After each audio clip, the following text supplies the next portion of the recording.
ನಮಸ್ಕಾರ ವೀಕ್ಷಕರೇ, you channel ಅರ್ಪಿಸುವಂತಹ ಮುಖಾಮುಖಿ ಕಾರ್ಯಕ್ರಮಕ್ಕೆ ಸ್ವಾಗತ. ನಾವು ಇವತ್ತು ಕರಾವಳಿಯ ಜ್ವಲಂತ ಸಮಸ್ಯೆಯ ಬಗ್ಗೆ ನಾವು ಚರ್ಚೆಯನ್ನ ಮಾಡಲಿಕ್ಕಿದ್ದೇವೆ. ಅದರಲ್ಲಿ ಪ್ರಮುಖವಾಗಿ ಜಪ್ಪುವಿನ ರೈಲ್ವೆ ಕೆಳಸೇತುವೆ ಕಾಮಗಾರಿ ಇರಬಹುದು, ಟೋಲ್ ಸಮಸ್ಯೆ ಇರಬಹುದು, ಅಥವಾ ಕರಾವಳಿ ಜಿಲ್ಲೆಯಲ್ಲಿ ನಡೆಯುತ್ತಿರುವಂತಹ ಇವತ್ತು ಅಂಡರ್ ಪಾಸ್ ಕಾಮಗಾರಿ ಇರಬಹುದು. ಎಲ್ಲ ಸಮಸ್ಯೆಗಳ ಬಗ್ಗೆ ನಾವು ಚರ್ಚೆಯನ್ನ ಮಾಡ್ತೇವೆ.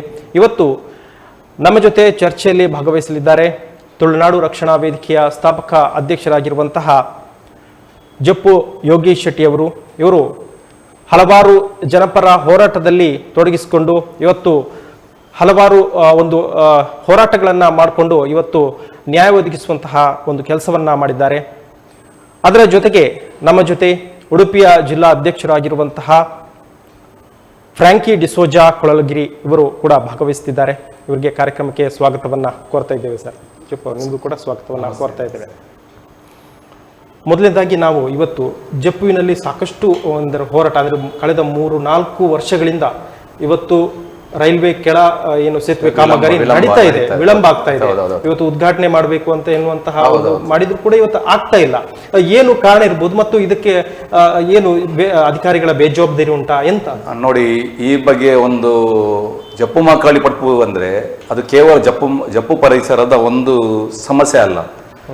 ಅದು ಇವತ್ತೊಂದು 2 ಜಿಲ್ಲೆಗಳಾಗಿರ್ಬೋದು ಅಥವಾ 3 ಜಿಲ್ಲೆಗಳ ಒಂದು ಸಂಬಂಧಪಟ್ಟ ಸಮಸ್ಯೆ ಅಂತ ಕೂಡ ಯೋಚನೆ ಮಾಡ್ಬೋದು. ಯಾಕೆಂದ್ರೆ ಪ್ರತಿಯೊಬ್ಬರು ಕೂಡ ಇವತ್ತು ಕೇರಳ ಹೋದ್ರೆ ಇವನು ಮಂಗಳೂರಿಗೆ ಬರಬೇಕಾದ್ರೆ ಹೆಚ್ಚಾಗಿ ಆ ಜಪ್ಪು ಮಕಾಳಿ ಪಟ್ಪಿನ ಹತ್ರನೇ ಅಲ್ಲಿ ಒಂದು ರೈಲ್ವೆ ಗೇಟ್ ಉಂಟು, ಆ ಮೂಲಕನೇ ಬರ್ತಾರೆ. ಯಾಕೆಂದ್ರೆ ಸುಮಾರು 7-8 ಕಿಲೋಮೀಟರ್ ಅವರಿಗೆ ಟೈಮ್ ಸೇವ್ ಆಗ್ತದೆ. ಅದೇ ರೀತಿಯಲ್ಲಿ ಟ್ರಾಫಿಕ್ ಇದು ಮತ್ತೆ ಇಲ್ಲಿ ಪಂಪೋಲದ ಆಗಿರ್ಬೋದು, ಎಕ್ಕೂರು ಪ್ರದೇಶದಲ್ಲಿ ಆಗಿರ್ಬೋದು, ನಂತರ ಪ್ರದೇಶದಲ್ಲಿ ಆಗಿರುವಂಥ ಒಂದು ಆ ದಟ್ಟಣೆಯನ್ನು ತಪ್ಪಿಸುವ ದೃಷ್ಟಿಯಿಂದ ಇವರೆಂತ ಮಾಡ್ತಾರೆ, ಹೆಚ್ಚಿನವರು ಇದನ್ನು ಒಂದು ಆಲ್ಟರ್ನೇಟಿವ್ ಆಗಿ ನಮ್ಮ ಬೈಪಾಸ್ ಆಗಿ ನಮ್ಮ ಜಪ್ಪು ಮಕಾಳಿ ಪಟ್ಪು ರಸ್ತೆಯನ್ನು ಅವಲಂಬಿಸ್ತಿದ್ದಾರೆ. ಅದು ಕೇರಳದಿಂದ ಕಾಸರಗೋಡಿನಿಂದ ಬರುವವರು ಮಂಗಳೂರು ಬರುವವರಾಗಿರ್ಬೋದು, ಅಥವಾ ಮುಡಿಪು ಅಥವಾ ನಮ್ಮ ಇಲ್ಲಿ ನಿಮ್ಮ ಏನಪ್ಪ ಯೂನಿವರ್ಸಿಟಿ ಆಗಿರ್ಬೋದು, ಮ್ಯಾಂಗ್ ಯೂನಿವರ್ಸಿಟಿ ಆಗಿರ್ಬೋದು, ಹೆಚ್ಚಿನ ವಿಶ್ವವಿದ್ಯಾಲಯ ಕೂಡ ಆ ಮುಡಿಪು ಪ್ರದೇಶದಲ್ಲಿ ಕೊಣಜೆ ಪ್ರದೇಶದಲ್ಲಿ ಅವರೆಲ್ಲರೂ ಕೂಡ ಇವನ್ ಒಂದು ವೇಳೆ ಮಂಗಳಾದೇವಿ ಅಥವಾ ಸ್ಟೇಟ್ ಬ್ಯಾಂಕ್ ಬರಬೇಕಾದ್ರೆ ಆ ನಮ್ಮ ಜಪ್ಪು ಮಕಾಳಿ ಪಟ್ಪಿದೆ ಅದೇ ರೈಲ್ವೆ ಗೇಟನ್ನೇ ಆದುಕೊಂಡು ಹೋಗ್ತಾರೆ.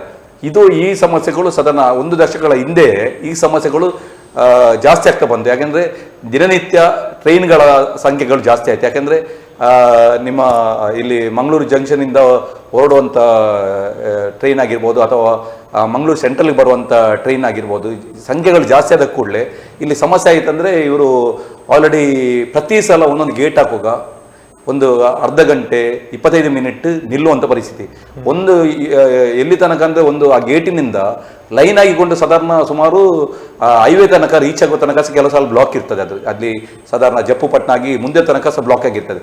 ಇವರೆಂತ ಮಾಡ್ತಾರೆ, ಒಂದು ಗೇಟ್ ತೆಗೆದ ಕೂಡಲೇ ಪಾಪ ಇಮಿಡಿಯೇಟ್ ವೆಹಿಕಲ್ ಬರ್ಲಿಕ್ಕೆ ಸ್ಟಾರ್ಟ್ ಆಗ್ತದೆ. ವೆಹಿಕಲ್ನವ್ರು ಪಾಪ ಗೇಟಿನ ಹತ್ರ ಬಂದಾಗ ಪುನಃ ಗೇಟ್ ಆಗ್ತದೆ. ಅಂದರೆ ಸುಮಾರು 25 ಮಿನಿಟ್ಗೆ ಒಂದ್ಸಲ ಗೇಟ್ ಆಗಿದ್ದಾಗ ಬಂದಾಗಿದ್ರೆ ಇನ್ನೊಂದು ಸಹ ಗೇಟ್ ಒಂದು 20 ಮಿನಿಟ್ ತೆಗೆದ್ರೆ ಸುಮಾರು ಸಾಧಾರಣ ಅರ್ಧ ಗಂಟೆ 3/4 ಗಂಟೆ ಜಾಗ ಟೈಮ್ ಅದು ವೇಸ್ಟ್ ಆಗ್ತದೆ. ಅದೇ ರೀತಿಯಲ್ಲಿ ಸುಮಾರು 46 ಟ್ರೈನ್ಗಳ ಆ ಸಂದರ್ಭದಲ್ಲಿ ಬರ್ತೈತೆ. ಈಗ ಇನ್ನೂ ಸಹ ಜಾಸ್ತಿ ಆಗಿದೆ. ಆ ಸಂದರ್ಭದಲ್ಲಿ ನಾವು ಸುಮಾರು 2011-12 ವಿಷಯ ಹೊತ್ತಾಗೆ ನಾವು ಅಲ್ಲಿ ಹೋರಾಟಗಳನ್ನು ಕೈಗೊಂಡಿದ್ದೇವೆ. ಯಾಕೆಂದರೆ ಮುಂದಿನ ಸಂದರ್ಭದಲ್ಲಿ ತೊಂದರೆ ಆಗುವ ಸಾಧ್ಯತೆ ಉಂಟು, ಟ್ರಾಫಿಕ್ ಜಾಸ್ತಿ ಆಗ್ತುಂಟು. ಪ್ರತಿಯೊಬ್ಬರು ಕೂಡ ಮೊದಲಿನಿಂದ ವಾಹನ ದಟ್ಟಣೆಗಳು ಜಾಸ್ತಿ ಆಗ್ತದೆ. ಪ್ರತಿಯೊಬ್ಬರು ಕೂಡ ಮೊದಲು ಒಂದು ಫ್ಯಾಮಿಲಿಯಲ್ಲಿ 1 ಕಾರ್ ಇದ್ದರೆ ಈಗ 2 ಕಾರ್ ಇರ್ತದೆ, ಅದೇ 2 ಬೈಕ್ ಇರ್ತದೆ. ಪ್ರತಿಯೊಬ್ಬರು ಕೂಡ ಇವತ್ತು ಜನಸಂಖ್ಯೆ ಜಾಸ್ತಿ ಆದ ಕೂಡಲೇ ವಾಹನಗಳ ಸಂಖ್ಯೆ ಜಾಸ್ತಿ ಆಗ್ತದೆ. ಅದರಿಂದಗೋಸ್ಕರ ನೀವು ಕೂಡಲೇ ಇದಕ್ಕೆ ಒಂದು ಅಂಡರ್ ಪಾಸಿಂಗ್ ಅಥವಾ ಒಂದು ಫ್ಲೈಓವರ್ ಅನ್ನು ನಿರ್ಮಾಣ ಮಾಡಬೇಕು ಅಂತ ಹೇಳ್ಕೊಂಡು ಒತ್ತಾಯ ಮಾಡಿಕೊಂಡು ನಾವು ಪ್ರತಿಭಟನೆಗಳ ಹಮ್ಮಿಕೊಂಡೆವು. ಆ ಸಂದರ್ಭದಲ್ಲಿ ರೈಲು ರೋಕು ಕೂಡ ಮಾಡಿದ್ದೇವೆ. ರೈಲನ್ನು ನಿಲ್ಲಿಸಿ ಕೂಡ ಒಂದು ಹೋರಾಟ ನಡೆದಿತ್ತು. ಆ ಬಳಿಕ ಜನಜಾಗೃತಿ ಸಭೆ ಆಗಿರ್ಬೋದು ಅಥವಾ ರಾಸ್ತಾರೋಕ್ ಆಗಿರ್ಬೋದು, ಆನಂತರ ಪಾದಯಾತ್ರೆ ಆಗಿರ್ಬೋದು, ಬೇರೆ ಬೇರೆ ರೀತಿಯಾದ ಕಾರ್ಯಕ್ರಮಗಳನ್ನು ನಾವು ಬೇರೆ ಬೇರೆ ಸಂದರ್ಭದಲ್ಲಿ, ಅದು ಕೆಲವು ಸಲ ರೋಡ್ ಹಾಳಾಗಿದ್ದ ಸಂದರ್ಭದಲ್ಲಿ ಆಗಿರ್ಬೋದು, ಅಥವಾ ಅಲ್ಲಿ ಒಂದು ಪೌರ ಕಾರ್ಮಿಕರ ಕಾಲೋನಿ ಉಂಟು, ಅಲ್ಲಿ ಕೂಡ ಅಲ್ಲಿ ಸುವ್ಯವಸ್ಥೆ ಆಗಿರ್ಬೋದು, ಅಥವಾ ಒಂದು ಅಲ್ಲಿ ಒಳಚರಂಡಿ ವ್ಯವಸ್ಥೆ ಎಲ್ಲ ಅದೆಲ್ಲೆಲ್ಲ ಸಹ ಸೇರಿಸಿಕೊಂಡು ನಾವು ರೈಲ್ವೆ ಕೆಲಸ ಸೇತುವೆ ಅಥವಾ ಮೇಲ್ ಸೇತುವೆಯನ್ನು ಸಹ ಮಾಡಬೇಕು ಅಂತ ಹೇಳ್ಕೊಂಡು ಹಲವಾರು ಬಾರಿ ಹೋರಾಟಗಳನ್ನು ಮಾಡಿ ಒಂದು 4 ವರ್ಷಗಳ ಹಿಂದೆ ಇದಕ್ಕೆ ಒಂದು ಸ್ಮಾರ್ಟ್ ಸಿಟಿ ಇದು ಮತ್ತು ನಮ್ಮದು ರಾಜ್ಯ ಸರ್ಕಾರ ಮತ್ತು ನಮ್ಮ ರೈಲ್ವೆ ಸೇರಿಸಿಕೊಂಡು ಅಲ್ಲಿ ಒಂದು ಪ್ಲ್ಯಾನನ್ನು ಮಾಡಿಕೊಂಡು ಒಂದು ಯೋಜನೆಯನ್ನು ಕೈಗೆತ್ತಿಕೊಂಡಿದ್ರು. ಯೋಜನೆ ಕೈಗೆತ್ತಿಕೊಂಡ ನಂತರ ಸ್ಟೆಪ್ ಬೈ ಸ್ಟೆಪ್ ಅದು ಸ್ವಲ್ಪ ಅವರು ಹೇಳಿದ್ರು, ಇವರೆಂತ ಮಾಡಿದರು, ಇಮಿಡಿಯೇಟ್ ಗೇಟ್ ಇದ್ದದನ್ನು ಅವರು ಅದಕ್ಕೆ ಅಲ್ಲಿಯೇ ಒಂದು ಬೋರ್ಡ್ ಹಾಕಿದ್ರು, ನಮ್ಮದು ಇಲ್ಲಿ ಇನ್ನೂ ಅಂದರೆ ಸುಮಾರು 1 ವರ್ಷದ ತನಕ ಇಲ್ಲಿ ಇದಾಗ್ತದೆ, ವೆಹಿಕಲಿಗೆ ಈ ಭಾಗದಲ್ಲಿ ಕಾಮಗಾರಿ ಸ್ಟಾರ್ಟ್ ಮಾಡ್ತೇವೆ ಅಂತ ಹೇಳ್ಕೊಂಡು ಇದು ಮಾಡಿದ್ರು. ಆನಂತರ ಎಂತಾಗಿದ್ದು, 1 ವರ್ಷದಲ್ಲಿ ಈ ಕಾಮಗಾರಿಯನ್ನು ಮುಗಿಸ್ತೇವೆ ಅಂತ ಹೇಳ್ಕೊಂಡು ಈಗ 4 ವರ್ಷ ತನಕ ಆದ್ರೆ ಕೂಡ ಕಾಮಗಾರಿಯೇ ಕಂಪ್ಲೀಟ್ ಆಗಲಿಲ್ಲ. ದಿನ ಕೊಡ್ತಾ ಇದ್ದಾರೆ. ಈಗ ಮೊನ್ನೆ ಕೂಡ ಅವರು ಕಳೆದ ಸಂದರ್ಭದಲ್ಲಿ ಸಹ ಅವರು ನಮಗೆ ಡೇಟ್ ಕೊಟ್ಟಿದ್ರು, ಪುನಃ 3 ತಿಂಗಳು ಜಾಸ್ತಿ ಮಾಡಿದ್ರು, ಪುನಃ ಹೇಳಿದ್ರು ಡಿಸೆಂಬರ್ ಮೊನ್ನೆ 20 ತಾರೀಕಿಗೆ ಅಂತ ಡೇಟ್ ಕೊಟ್ಟು ಪುನಃ ಹಿಂದೆ ಹೋಗ್ತಾ ಉಂಟು. ಅದಕ್ಕೆ ಭಾರಿ ಅದಕ್ಕೋಸ್ಕರ ನಮ್ಮ ಬೇಸರ ಅಂದರೆ ಅದಕ್ಕೋಸ್ಕರ ನಾವು ಮೊನ್ನೆ ಕೂಡ ಈ ಒಂದು ಬೇರೆ ಒಂದು TV ಚಾನಲ್ ನಾವು ಡಿಸ್ಕಷನಲ್ಲಿ ಸ್ಮಾರ್ಟ್ ಸಿಟಿಯ ಮುಖ್ಯಸ್ಥರಾದ ಅರುಣ್ ಪ್ರಭಾರ್ ಅವರು ಕೂತಿದ್ರು, ನಾನು ಕೂಡ ಇದ್ರು. ನಾವು ಲೈವಲ್ಲಿ ಕೂಡ ಡಿಸ್ಕಷನ್ ಮಾಡುವಾಗ ಸಹ ಅವರು ಹೇಳಿದ್ರು, ಅದೇ ದಿನ ಅವರು ಡೇಟನ್ನು ನಿಗದಿ ಮಾಡಿದ್ರು, ಕೆಲವೇ ಸಮಯದಲ್ಲಿ ಅದು ಮಾಡ್ತೇವೆ ಅಂತ ಹೇಳಿದರು. ಮತ್ತು ಅವ್ರದ್ದು ರೀಸನ್ ಕೊಡ್ತಾ ಇದ್ದಾರೆ, ಅಲ್ಲಿ ಅಂದರೆ ಅಲ್ಲಿ ಒಂದು ಸಿದ್ಧಾರ್ಥ ಅವ್ರದ್ದೊಂದು ಜಾಗ ಇತ್ತು, ಅದು ಕೂಡ ಅಂದರೆ ಆ ಜಾಗವನ್ನು ಕೂಡ ನಮಗೆ ಸ್ವಾಧೀನ ಮಾಡಬೇಕಾದ್ರೆ ಟೈಮ್ ಇದಾಯಿತು, ಯಾಕಂದರೆ ಅವರು ತೀರೋದ್ರಿಂದಾಗಿ ಅದು ಆಯಿತು. ಮತ್ತು ಬೇರೆ ಬೇರೆ ಅಲ್ಲಿಯ ಭೂ ಸ್ವಾಧೀನ ಪ್ರಕ್ರಿಯೆದ ವಿಳಂಬ ಅದರಿಂದಾಗಿ ನಮಗೆ ಅದು ಕೆಲಸ ಕಷ್ಟ ಆಯಿತು ಅಂತೆಲ್ಲ ಬೇರೆ ಬೇರೆ ಅವ್ರು ಕಾರಣ ಕೊಟ್ಟರು. ಆದರೆ ಆ ಟೈಮಲ್ಲಿ ಸಹ ನಾನು ಅವ್ರ ಹತ್ರ ಹೇಳಿದೆ, ನೀವು ಒಂದು ವೇಳೆ ಫಸ್ಟ್ ಮಗು ಹುಟ್ಟೋದಕ್ಕಿಂತ ಮೊದಲೇ ನೀವು ಬಟ್ಟೆಯನ್ನು ತಗೊಳ್ಳೋ ಕೆಲಸ ಮಾಡೋದು, ಮಗು ಹುಟ್ಟಿದ ನಂತರ ಬಟ್ಟೆ ತಗೊಳ್ಬೇಕು. ನೀವೆಂತ ಮಾಡಬೇಕಿತ್ತು, ಇಂಥ ಒಂದು ಬೇರೆ ಬೇರೆ ಇದು ಇವತ್ತು ಹೊಸತ್ತು ಕಾಮಗಾರಿ ಸ್ಟಾರ್ಟ್ ಮಾಡಿ ಇಂಥದ್ದು ಭಾರತ ದೇಶ ಆಗಿರ್ಬೋದು, ಕರ್ನಾಟಕ ರಾಜ್ಯ ಮಂಗಳೂರಲ್ಲಿ ಬೇರೆ ಬೇರೆ ಕಡೆ ಇಂಥ ಸೇತುವೆಗಳು ಕೆಲಸ ಮಾಡಿದಾಗ ನಿಮಗೆ ವಿಘ್ನಗಳು ಗೊತ್ತಿರ್ತದೆ, ಯಾವ ಯಾವ ಅಡಚಣೆ ಬರೋ ಸಾಧ್ಯತೆ ಉಂಟು ಅಥವಾ ಮುಂದಕ್ಕೆ ಸಮಸ್ಯೆ ಬರುವ ಸಾಧ್ಯತೆ ಉಂಟು ಅಂತಾಗ ಆಗ ನೀವೆಂತ ಮಾಡಬೇಕಿತ್ತು, ಫಸ್ಟ್ ಅಂಥ ಸಂದರ್ಭದಲ್ಲಿ ಇದ್ರೆ ಭೂ ಸ್ವಾಧೀನ ಪ್ರಕ್ರಿಯೆಯನ್ನು 2 ಜಾಗದಲ್ಲಿ ಭೂ ಸ್ವಾಧೀನ ಪ್ರಕ್ರಿಯೆಯನ್ನು ಕೈಗೆತ್ತಿಕೊಳ್ಬೇಕು, ಮೊದಲೇ ತಗೊಳ್ಬೇಕು. ಅದು ತಗೊಂಡ ನಂತರ ಇದು ನಮ್ಮ ಈ ಅಂಡರ್ ಪಾಸಿಂಗ್ ಇದು ಕೆಲಸವನ್ನು ಕೈಗೆತ್ತಿಕೊಂಡ್ರೆ ನೀವು ಸಮಸ್ಯೆ ಆಗೋದಿಲ್ಲ. ಯಾಕಂದ್ರೆ ನಾನಂತರ 2 ಕಡೆ ಸಹ ಭೂಸ್ವಾಧೀನ ಪ್ರಕ್ರಿಯೆ ಕಂಪ್ಲೀಟ್ ಆದ ಮೇಲೆ ಈ ಕೆಲಸವನ್ನು ನೀವು ತಗೊಂಡ್ರೆ ಅವ್ರನ್ನ ಇವರು ಕರೆಕ್ಟಾಗಿ ಇವರಿಗೆ ಹೇಳ್ಬೋದು, ನಾವು 1 ವರ್ಷದಲ್ಲಿ ಕಾಮಗಾರಿ ಮಾಡ್ತೇವೆ, 1 ವರ್ಷ 6 ತಿಂಗಳಲ್ಲೇ ಕಾಮಗಾರಿಯನ್ನು ಕಂಪ್ಲೀಟ್ ಮಾಡಲಿಕ್ಕೆ ಆಗ್ತದೆ. ಮತ್ತೊಂದು ಅಲ್ಲಿ ಸಮಸ್ಯೆ ಅಂದರೆ ಅದು ನದಿ ತೀರದಲ್ಲಿರುವಂಥ ಪ್ರದೇಶ, ಯಾಕಂದರೆ ನೇತ್ರಾವತಿಯ ನದಿಯ ತೀರದಲ್ಲಿರುವಂಥ ಪ್ರದೇಶ, ಅದು ಸಹ ಒಂದು ಸಮಸ್ಯೆ. ಯಾಕೆಂದರೆ ಮಳೆಗಾಲದಲ್ಲಿ ಅಲ್ಲಿ ನೀರು ಕೂಡ ಬಂದು ನಿಲ್ತದೆ. ಈಗ ಅದಕ್ಕೆ ಮೊನ್ನೆ ಕೂಡ ನಾವು ಹೇಳಿದ್ದೇವೆ, ನೀವು ನೀರು ನಿಲ್ಲುವ ಸಾಧ್ಯತೆ ನಮಗೆ ಕಾಣ್ತಾ ಉಂಟು. ಈಗ ಸಹ ನೀರಲ್ಲಿ ಅದರಲ್ಲಿ ಒಸರು ಬರ್ತಾ ಉಂಟು. ಮತ್ತು ಅಲ್ಲಿ ನಮ್ಮ ಎಂತ ಹೇಳ್ತಾರೆ ಮೊಯ್ಲಿಕೆರೆ ಉಂಟು, ಅಲ್ಲಿ ಸಹ ಒಂದು ಅಲ್ಲಿಂದ ಸಹ ಕೂಡ ನಿಮ್ಮ ಒಳ ಹರಿವು ನೀರಿದು ಉಂಟು. ಅದರಿಂದಕ್ಕೋಸ್ಕರ ಸಮಸ್ಯೆ ಆಗುವ ಸಾಧ್ಯತೆ ಉಂಟು. ಅದಕ್ಕೋಸ್ಕರ ನೀವು ಸದ್ಯದ ಮಟ್ಟಿಗೆ ನೀವು 1 ವರ್ಷವನ್ನು ಆ ಗೇಟನ್ನು ಪರ್ಮನೆಂಟ್ ಬಂದ್ ಮಾಡಬೇಡಿ ಅಂತ, ಪರ್ಮನೆಂಟ್ ನೀವು ಕ್ಲೋಸ್ ಮಾಡುವಂಥ ಪ್ರಕ್ರಿಯೆ ಮಾಡಿ. ಯಾಕಂದರೆ ಅದನ್ನು ಡೈರೆಕ್ಟ್ ಇವರೆಂತ ಮಾಡ್ತಾರೆ, ಅಂಡರ್ ಬ್ರಿಡ್ಜ್ ಆದ ಕೂಡಲೇ ಆ ಗೇಟನ್ನು ತೆಗೆದು ಬಿಡ್ತಾರೆ. ಬೇರೆ ಕಡೆ ನೋಡಿದ್ದೇವೆ ನಾವು, ಗೇಟನ್ನು ತೆಗೆದುಕೊಂಡು ಅಲ್ಲಿ ಡೈರೆಕ್ಟ್ ತಂತಿ ಬೇಲಿ ಹಾಕ್ತಾರೆ, ಗೇಟ್ ರಿಮೂವ್ ಮಾಡಿರ್ತಾರೆ. ಅಲ್ಲಿರುವಂಥ ಯಾರು ಸೂಪರ್ವೈಸರ್ಗೆ ಇರುವಂಥ ಗೇಟ್ ಹಾಕುವವರನ್ನು ಸಹ ಬೇರೆ ಕಡೆಗೆ ಶಿಫ್ಟ್ ಮಾಡಿರ್ತಾರೆ. ನಾವು ಮೊನ್ನೆ ಹೇಳಿದ್ದೇವೆ, ರೈಲ್ವೆ ಅಧಿಕಾರಿ ಹತ್ರ ಸಹ ಮಾತಾಡಿದ್ದೇವೆ, ನೀವು ಆ ಕೆಲಸವನ್ನು ನೀವು ದಯವಿಟ್ಟು 1 ವರ್ಷ ತನಕ ಮಾಡಬೇಡಿ. ಆಗ ನಿಮಗೆ ಇಲ್ಲಿ ನೀರಿದು ಒಂದು ವೇಳೆ ಬರೀ ಮಳೆಗಾಲದಲ್ಲಿ ನೀರಿನ ಸಮಸ್ಯೆ ಇಲ್ಲ, ನೀರು ನಿಲ್ಲುವುದಿಲ್ಲ ಅಂತ ಗೊತ್ತಾದ ಕೂಡಲೇ ಮತ್ತೆ ನೀವು ರಿಮೂವ್ ಮಾಡಿ, ಏನು ನಮಗೆ ಅಗತ್ಯ ತೊಂದರೆ ಇಲ್ಲ. ಬಟ್ ಆದರೆ ನೀವು ಇಲ್ಲಿ ಅಲ್ಲಿ ನೀರು ನಿಂತರೆ ಅಥವಾ ಒಮ್ಮೆ ಅಲ್ಲಿ ಒಂದು ಸಮಸ್ಯೆ ಆದರೆ ಬೇರೆ ಆಲ್ಟರ್ನೇಟಿವ್ ಅಲ್ಲಿ ಜಾಗ ಇಲ್ಲ ಜನರಿಗೆ ಹೋಗ್ಲಿಕ್ಕೆ.